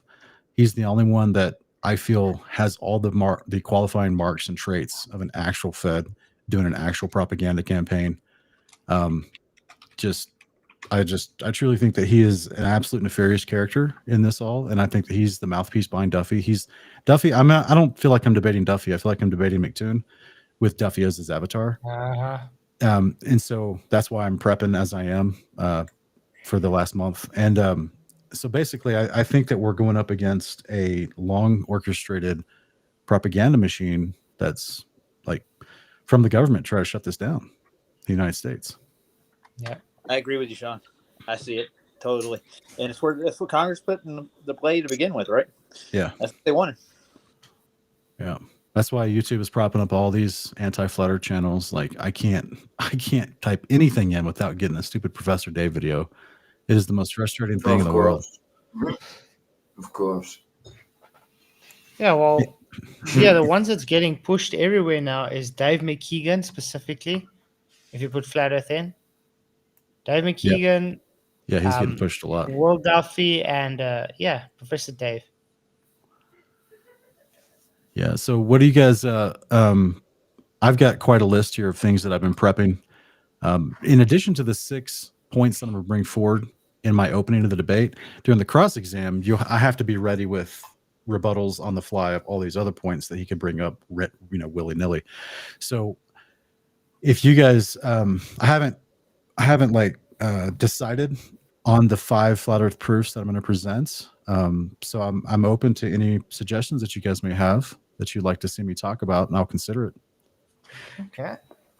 Definitely 100%. You should use one which shows ships supposedly disappearing behind the Earth curvature, code mark. And when you use good lenses, you can still show that and provide the evidence for the distance. So provide the equation for the distance that's supposed to be behind the curvature, but the equation will show it's not. Math doesn't agree with their supposedly curve Earth. That's one definitely. You should use this one. Okay. I'll put that on the list. So far, I've got Jay Tolan's media. I got some of his, plane altitude, 500, 600, 700 mile C2FAR images. Or the infrared. Show as well. You can use a railgun, 36 miles. So it's supposed to be behind the Earth curvature, but it's hitting the point. Well, you mean a military railgun from the Navy? Yeah. Well, they shoot over 100 miles. Yeah, even that. Yeah. So what's happening? It's bending to the Earth curvature. So what the laser? Yeah. I used to argue this railgun point like for years back in 2016, 2017, and what some of the more intelligent rebuttals I've seen from it was, even though they're bad, but this is the best of the bad that I heard against this was, well, they shoot them at an angle so that it allows for the natural drop of gravity over the curve, right? Almost as if it's like a mini ISS, traveling at 17,500 miles. Like it's got weight to it. Right. So that's what they claim, is that even though it's traveling at a supersonic speed that's like Mach 4, you couldn't see it, but yet it's somehow falling fast enough with the curve in order to hit its target, right, at 100 miles. It's stupid. All this stupid. But there was also a record shot that they did. I think it was 2 years ago. The longest run shot. They never took Coriolis into account. Oh, you mean like a sniper? Yeah. They would. Okay. I think it was like over 4 miles that they took a shot and hit the target, and there was no Coriolis taken into account. I think the flight. I think the bullet took over a minute before it reached the target. Wow, that's an incredible non-windy day. See if I can find that footage for you. So I've got some things like you guys have heard of the Colorado Boulder University. They were trying to send these electrons into the atmosphere, and they kept hitting a barrier. They kept bouncing back to them. Really? And this was from Colorado Boulder University, and they claimed that the barrier was like 7,000 feet or 7,000 miles in the sky, but it's like they literally in the article they say it's as if we're hitting a glass barrier and these electrons just keep bouncing right back to us. Wow. Another one. That's something. Which is very basic one, but you have to do a very good job with the explanation, with the premise. So what they claim is that the Earth does not have firmament. So it's a ball. So outside the Earth there is a vacuum. So how is it possible that we have atmosphere on Earth if you are next to the vacuum? Just go the details, explain it, in details so people so public understand. It's physically impossible. So that's another one. The good old second law of thermo. Yes, exactly. And because that's easily demonstrated with short video clips. Also, just the third law of motion. I've got this on the list as well, which is basically rockets have nothing to push off of in a vacuum. So it goes against the third law of motion. And there's someone that actually did an actual vacuum chamber test with a little rocket, a small, homemade rocket, and it shows that the rocket doesn't go anywhere. It just stays there. There is no push. It will be very hard to convince, if you use gravity argument. It'll be very hard to convince public because they are so deeply brainwashed, so they will say the way this argument. Right. So unless you will really do a great job in explaining the premise, what do you mean and how it's related, then yes. Yeah, it's kind of the third law rocket push thing is kind of highbrow. And I agree with you. It's not about Duffy. Who cares about him? He's just an excuse for me to win over the audience and get the information out there. Just to reach wider public. There's that link for you, Sean. Okay. For this video. I think it was over 4 miles. Oh wow. That they shot this. See, they're lying down here, and then they can't even see the target. Oh, I didn't watch the entire thing, but I saw part of this. Was this a gun? Oh, it is a gun. I thought it was just a laser test. That's a gun. No Coriolis taken into account whatsoever. Yeah. It takes like a minute for it to actually reach the target, over a minute. Wow. And he is shooting at an angle for sure. I'm guessing those. He obviously has to shoot up because, Right. I mean, things have dropped. But look at this. 4 miles. That's crazy. Okay. Look how long it takes from. It took 60 seconds. Yeah. Okay. 1 minute, right? Rifle bullet. What do you think that speed's probably going at? 1,700 miles an hour?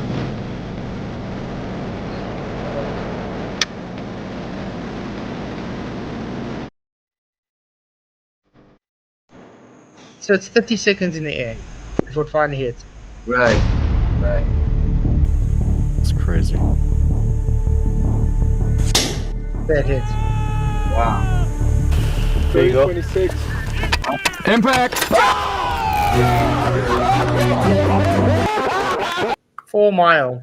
So, if Coriolis was taken into effect, wow, that would have been nowhere near Antarctica. No, but the contact argument will be that the Earth is turning, is turning with the atmosphere and so on. That's why it stays there.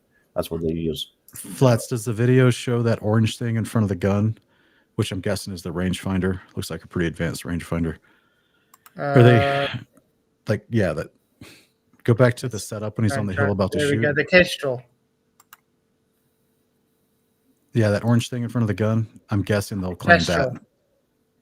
Yeah, but the Kestrel doesn't take Coriolis into account. That does wind, and all it does is give obviously latitude and longitude, but that doesn't account for Coriolis. It doesn't tell you about anything with Coriolis. It just gives you the wind.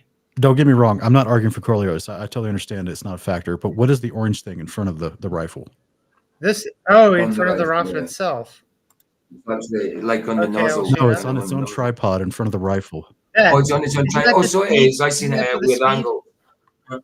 So it knows the speed of the bullet. It probably is. Maybe when it knows the speed of the bullet when it goes forward. I seen it at a weird angle. I thought it was on the nozzle like that. I thought I seen it on the nozzle. It looks like a laser. I don't know. I really don't know. I haven't really noticed that before. But it is in front, so it could be for.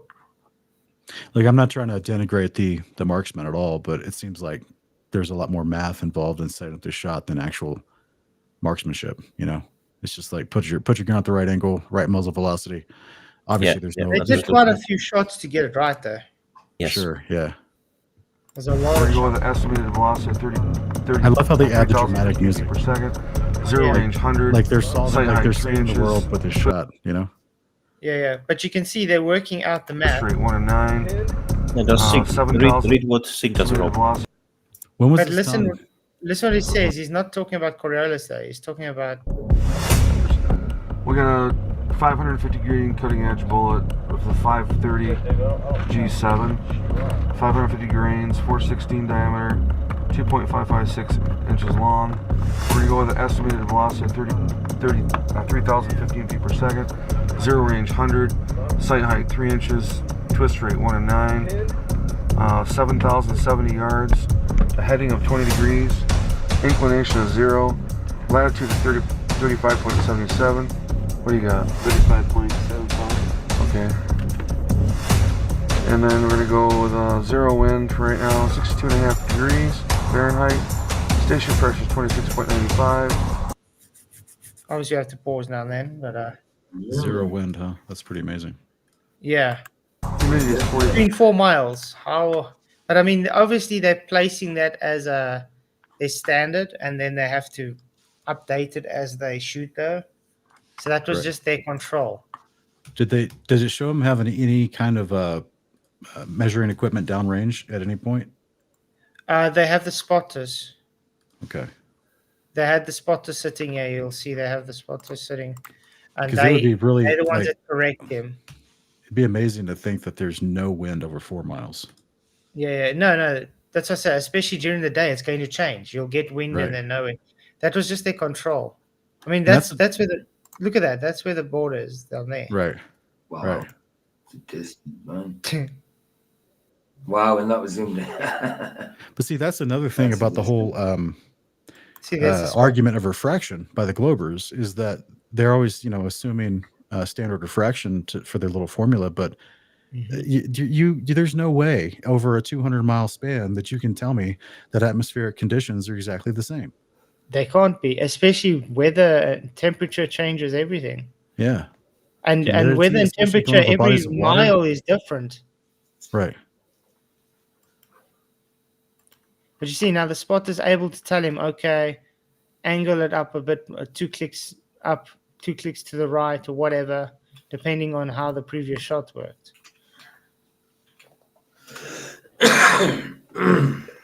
So yeah, but that was That's awesome. Can you actually hang on a second?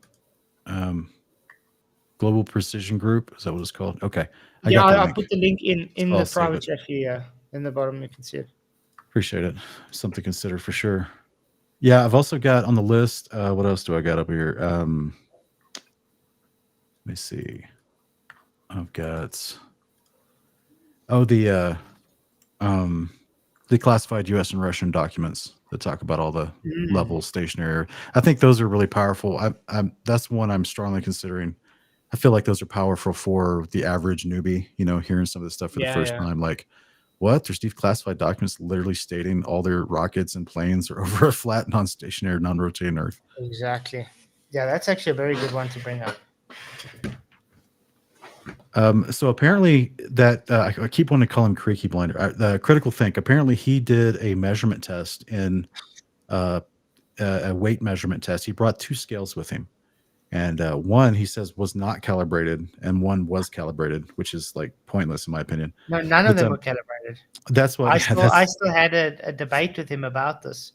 Okay, so maybe you can help me understand a little bit. I watched this video and was trying to decipher. He's got that strong accent, trying to decipher what he was actually saying, and he was suggesting that things should weigh more when they got there, and that they did weigh more by like 3 ounces or whatever.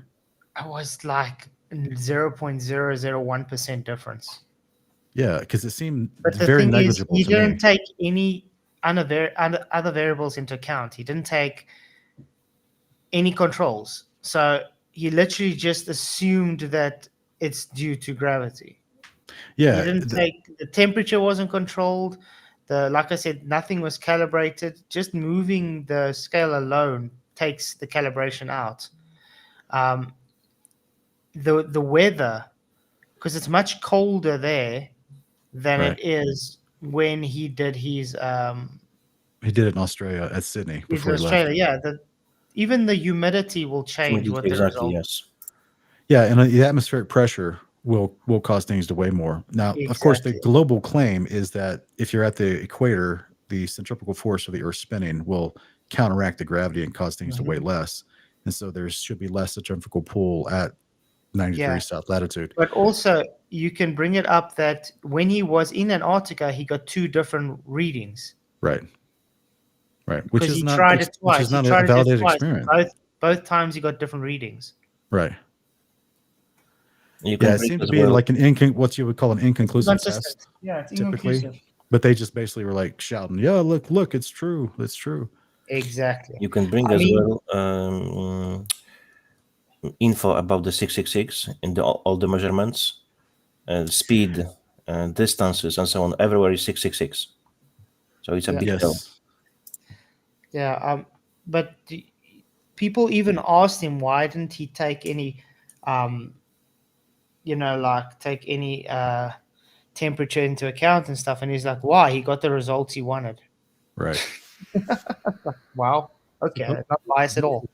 Have y'all ever seen at Founded Earth Brothers video about that he did on the TFE recently? No. It's called FEB on their Founded Earth Brothers is their technical. Yeah, I know who they name. are, but I haven't watched Okay. the latest video though. Did they bring another one out? Yeah, he did a video. It's actually a presentation he did at a church, and in it he addresses TFE. And it's let me find the name of the video for you. But what are the Bible debunks? TFE. no, it's no, called. that one, no. Okay. It's called. It's called "The False Witnesses Need to See the Light." Oh wow! And so it's a really great video. And in the video, he has he brings out some government documents that talk about the altitude flight restrictions over Antarctica. And basically, the claim from the TFE crew was that they flew in at 41,000 feet, flying into Union Station. But no, they flew 13,000 feet, there, wasn't it? Well, that's what I'm saying. There's conflicting information, and you have government regulations supposedly for Antarctica that regulate that they're supposed to fly as low as 15,000 feet over bases like McMurdo, which are on the coastline. But over bases like Amundsen Scott, they're supposed to fly down as low as 500 feet. Wow. That's super low, right? Why For an so low? airplane? Well, I mean, if a firmament is Yeah. slowly tapering off, then They have to for safety. you got to lower your altitude. And that So- also fits in with testimonials, like with what it was in history. I think it was, I'm not sure if it was Bird or something, where they're saying planes were just hitting things in the sky. Yeah. I remember those too. I haven't seen those in a long time, but I remember people Yeah. making videos about that. And he also in his video he also brings up there is a Australian government has documents that they released saying that you have to fly you have to reduce any coming over to the Antarctica continent, you immediately have to drop down to 17,000 feet or less. And then there's another one where he found, let me see this, he found another document that says there are extremely low pressures of air in Antarctica. Let me see if I can find this.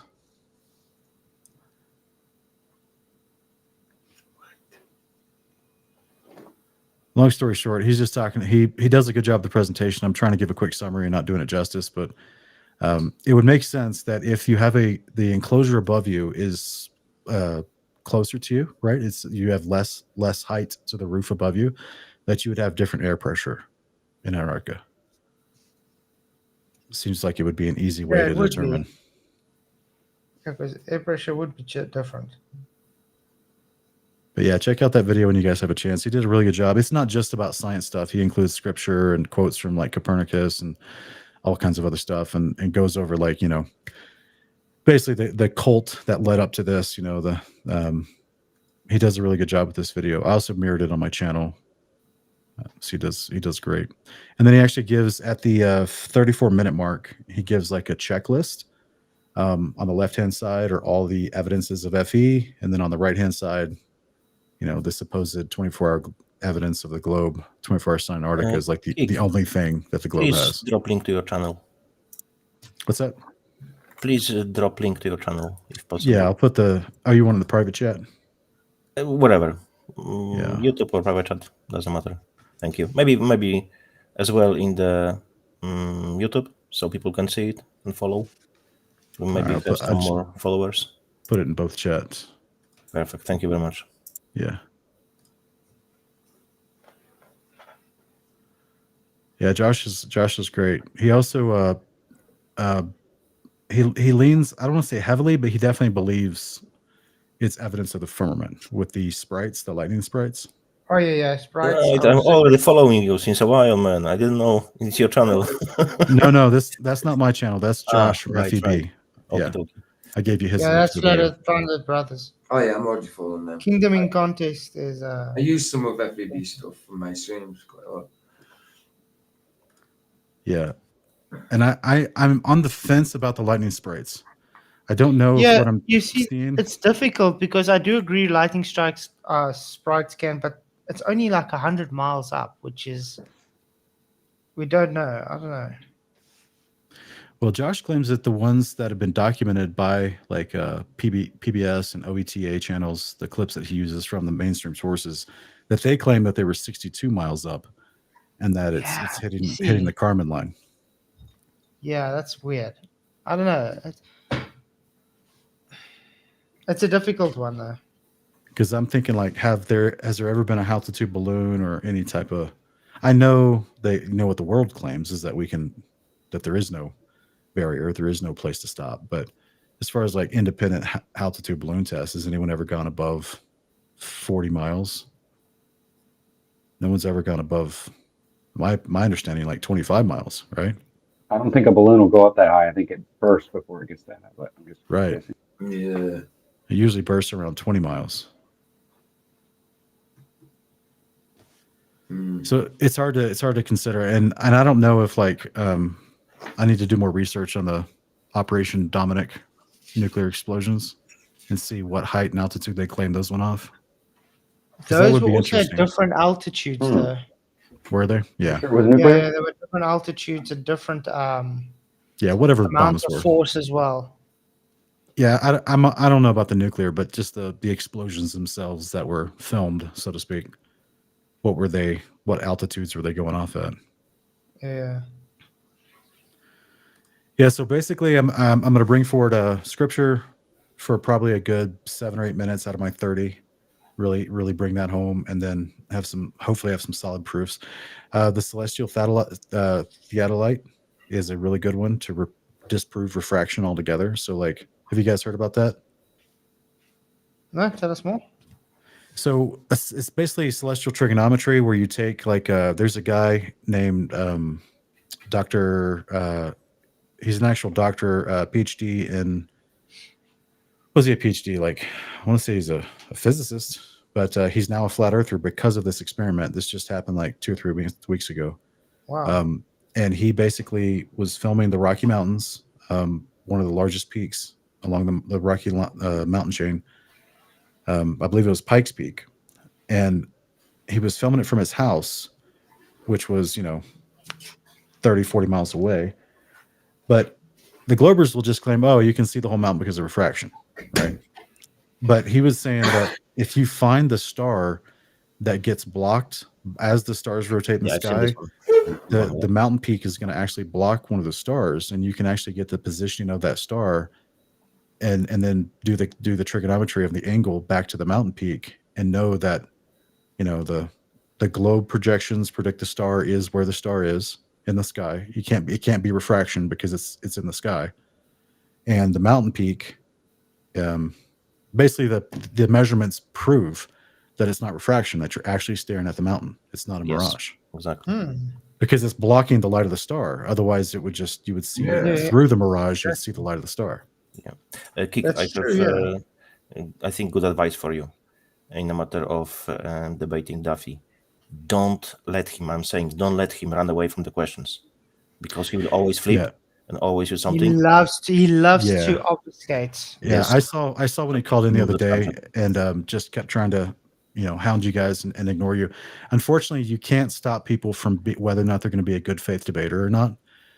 I agree with you, Slippery. I agree with you. That's my plan, is to try to be a bulldog with him and make sure that he doesn't slip away and hold him to the fire.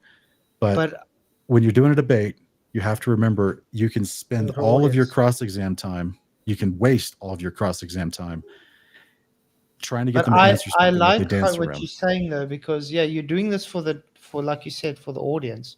Right. So you're getting the information out there for the audience. So it's not really about Duffy's if in good faith or not. Well, what I'm getting at though is Duffy will try to waste the time for the cross-exam, because that's where you hold their feet to the fire with real conversation. Yep. It's not a pre-planned presentation of information. He has to actually answer in real time for what I'm asking him. And yes, you're right. He's going to try to not answer stuff. He's going to try to obfuscate. And that's why in the debate negotiations that we filmed, I said to him, I need you to make a guarantee to me right now that you're not going to bring up any time of weird personal accusations or attacks, because that's what he's done with other people he's debated. He tries to derail the debate and all the proofs and all the, being held feet to the fire with just random nonsense and drama. Yep. Because he's not a good faith debater. And so he can't actually debate the arguments for Glow versus FE. He's not McToon. He's just been propped up to a certain level of knowledge to do the presentation on the outside. So like he can't, I don't even know why he agreed to the debate, to be honest. So he can't actually debate this stuff. And I agree with you. I'm going to hold him as long as I feel necessary in the cross exam. I'll hold him to a point, but I do want to move on so I can make other points for the audience to see. So just the public will notice that he's avoiding the questions, or bringing some stuff. And they pointed as well. Right. Look, you didn't answer the question. You are bringing a different subject. You are trying to derail the question, and don't want to answer it. So So there's the public will notice. So say absolutely, yeah. There's ways in a debate that you can call out to the audience, say I want everyone to take note. At this point, my debate opponents refused to answer this question, or you can even you can ask the moderator to stop the time. Yeah, but he will use as well another argument. He will say, "I have provided a reply to your question. I have answered." They always do. We use right. it. Yeah, I've been in a ton of debates, and no matter how many times they try to ignore your question, they always claim, "Well, I answered your question." So this is just the sad part of being bad faith debaters, right? If they're possible, not there try to be keep honest. as well some questions like a yes or no, so it will show who he is. Yeah, so we have what's called an open discussion. So this is not a strict cross exam. A strict cross exam would mean I just get to ask him questions and he can't elaborate too much. He has to just answer. If it's a yes or no question, he has to do that. Or if I ask him to give a definitive answer to something, he has to stick to that, and he can't start then making another point or asking me return questions. But that's not what we agreed to, right? Exactly. I agreed to an open discussion with him. I suggested it because I want people to see if he can't stick to being a honest back and forth discussion. He can't, but we know it already. Right. So I want people to see that. A moderated strict cross exam allows him to hide behind, it's the format, which would be it's my turn to ask questions or it's his turn to ask questions. The open discussion is just like a real-time discussion like you and I are having, and that he can't hide behind that. So that's when people's lack of knowledge gets easily revealed or their lack of character gets revealed. So that's why I pressed for that. Yeah, there's another thing which might happen, and this Glober will support him, so he will give him more time, cutting and so on. Later, I would kindly suggest, if he asks you something, just stay quiet, keep everything just quiet under the wrap, and then say it again. Look, I say it again. You didn't answer the question. I'm coming back to this question. Please provide the answer. Yeah. So you just slow down the debate, and the people will notice. Yeah, it's funny. Somebody Sandro in the live chat saying, "Don't let him wear my name out." So he does a couple things. Yeah, that's part of his like he was doing with you, Roger, the other day. He kept saying your name over and over. Roger, I know. That's how he tries to take control of the conversation. But I've been accused of being too aggressive in debates, trying to take control of the conversation. Wow. So I'm not afraid. I know, right? Have you ever watched any of my debates? Yeah, that's I'm like, and all the debates I watched you've been aggressive. What? Right. Exactly. Yeah. Well, Well, it's because yeah. they Quick make that question for claim you. whenever you actually have points that stick them to the wall that they can't answer for, and then I press them on it. They think that I'm being too aggressive. Yeah, I came back in to just address what you were talking about, the null hypothesis debate that Ben actually did. We actually covered it. Class almost went to sleep watching it. It bored the hell out of them. Yeah. Putting all of us to sleep, bro. Yeah, I Yeah. told the guys because I'm in a Discord group and they're helping me with developing the presentation for that point. I told them the same thing, brother. I was like, guys, we've got to make this palpable and bite-sized for like a dumbed down audience. Like this, we gotta. Yes, that's a good There's goal. there's no way that people are going to be able to follow this. And that's So- what Well, Duffy that's the does only on reason I'm purpose. back He in. I gotta brings get he back. brings up yeah, Duffy does that on purpose. He brings up subjects that are difficult to understand, and then he obfuscates. That's how he wins. That's how he gets his cronies to believe his bullshit story. You know what I mean? It's called dark psychology. One more advice Go for you: don't read the chat. Let's focus on the debate because it can Right, yeah, I derail don't- your thoughts. I when appreciate reading the that. stuff. Mhm. I don't read the chats. Yeah, it's I got to focus on Very good. who's Yeah. talking to me. Because the chat, especially on Donnie's channel, that channel hates me. Because I've like debated against once saved always saved, and Yes. that channel is filled with people that believe that. So like they hate me to the core. Yeah, and my educated assumption is that there will be majority of govers there, so that's another thing. Yeah, it's so funny. I've done a few of the once saved always saved debates on that channel, and I'll get the once saved always saved proponents to tell me, even pastors sometimes they'll tell me, oh yeah, you can give your heart to Christ in one moment in time, one confession of faith, and you're forever eternally secured to get your resurrection after you die. But you can that's leave so the wrong. faith. I know, right? But here's what they'll say. They'll say you can leave the faith. You can actually walk away. Like you can make that one moment decision to give your heart to Christ, and then 6 months later, you can stop going to church, stop being a Christian, stop professing Christ, and go worship Satan for the rest of your life, and still get eternal life and get to be in the kingdom of God. I strongly disagree with the argument. Once saved, always saved. No, I disagree. Of course. Like any person with logical reading comprehension of the Bible should disagree with that. But this is the extreme version of that. And I've had pastors and PhDs tell me, yes, you could go worship Satan for the rest of your life and still get eternal life and be resurrected in the house of God. And I'm just like, what? But the moment I say, and here's the most ironic part of all this, the moment I say, okay, well, what if I give my heart to Christ, and then 6 months later I realize that all of God's laws are applicable to me, and I want to keep the Sabbath? Am I still saved? And they'll immediately say, no, you've lost your salvation at that point. So they contradict themselves. They're like, how dare you want to do the commandments of God? You're not saved, but you want to go worship Baal? You're okay. Like it's the craziest doctrine I've ever heard. But I mean, what does the Bible say about lukewarm? God Right, spits you be you out spit of his out, mouth. right. So I mean, God how the hell do you hates- stay saved He then? hates them. He hates them. That's a big word. Yeah, it's a crazy doctrine. It's actually a Gnostic idea at its core, because what they teach is the idea of that they redefine the concept of faith, not being faithfulness as in discipleship, changing your life and actually serving God, but they redefine the concept of faith as a one moment in time decision, wherein you were convinced that Jesus is the Christ, and at that point of you being convinced, your spirit on the inside was immediately transfixed into eternal state in heaven. Well, yeah, I was. Your brought up body when lives I out the came rest to of its Christianity, life on and earth. when I became a Christian, it was in like the Pentecostal side, it's charismatic and that's what I was led to believe, that once saved, always saved. But through my own readings and through the Holy Spirit, I'm not stupid. Of course, I mean, you can lose your salvation. I mean, you can turn away from Christ. I don't understand how people can, but it happens. The whole argument is easily solved if you just define salvation as the point of your resurrection. Yeah. Because that you can never lose. Once you're actually given an eternal life, a new body, a new heart and mind, like you're going to live with God in his house in the Son, and you'll never have that withdrawn from you. So that there is surety once that happens. But while we're on this life, we must be faithful to the end and endure in discipleship. We can't just turn our back on God and thumb our nose at him and then think he's going to accept us. It's like it's like a weird extreme version of this theology that they profess. And so unfortunately, Donnie's channel, Donnie believes this, and the guy that hosts and moderates this channel, this debate channel. So his audience does not like me at all. I never read the live chats because it's just full of venom and hatred towards me the whole time. Just say Most what liars don't like being called down. trembling, but yeah, I mean, I would have said up to a few years ago that you couldn't have lost your salvation, but that was just through indoctrination. That's not through what I read in the Bible. You know? Yeah. Well, guys, Yeah, so unfortunately, I'm going to have to end the Wow. stream here. It is quite late.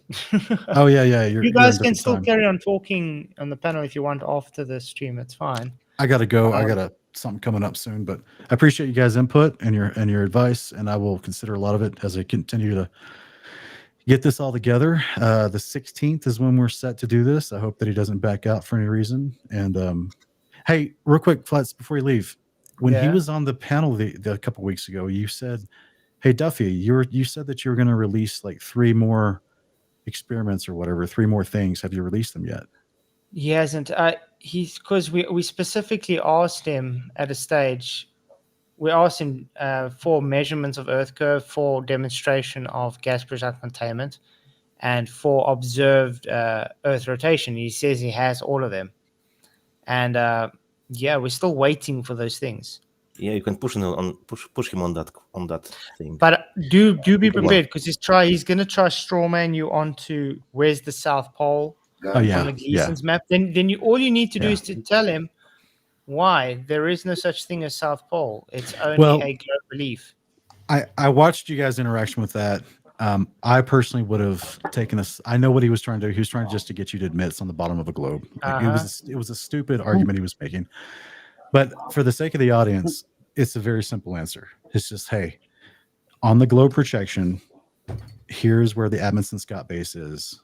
You guys feel like this is a continent at the bottom of a ball, but we disagree with that projection, that mapping, and that theology, because it's truly a theology. They can't prove any of this stuff. It's all just based off belief.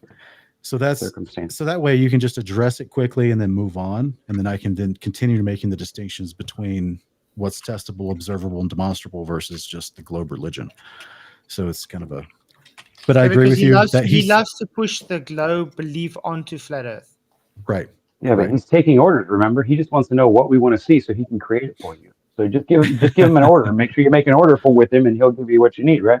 Yeah, I want you get Duffy. I want you to make me a unicorn or a what's it called? Shoehorn. I want you to make me a shoehorn universe.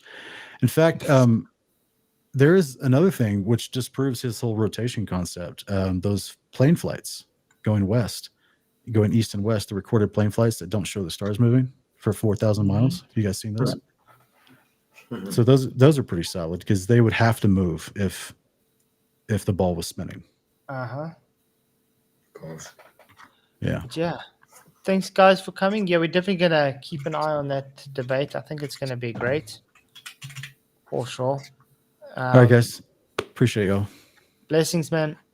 Thanks for coming. No worries. Yep. PJ, you got a show coming up, correct? Yeah, tomorrow at 2 p.m. GMT, normal time. Awesome. Not tonight. I mean, tomorrow night will be a movie night, but yeah, not tonight. Nice. So, guys, I love that video. Oh, what video? Yeah. What video? The one that Vicky put out. I was laughing when he said too many beers. I thought that was quite hilarious. I wouldn't take that seriously. I would just think that was funny. I would have laughed along and posted that on my site just for fun. I mean, let them pick on you. You know they only pick on you because they know you're right, bro. Yeah, they're just trolls, man. They're just trolls. Okay. Cheers, guys. Have a great evening or day further, wherever you are. Thank you for coming. Thank you for all the likes and for all the support and shares and super chats. The votes ended on they rinse and repeat because they have nothing. Yes, 65%, no, 27%, and could be 8%. So, yeah. Appreciate you all. Many blessings, and see you tomorrow. Bye-bye.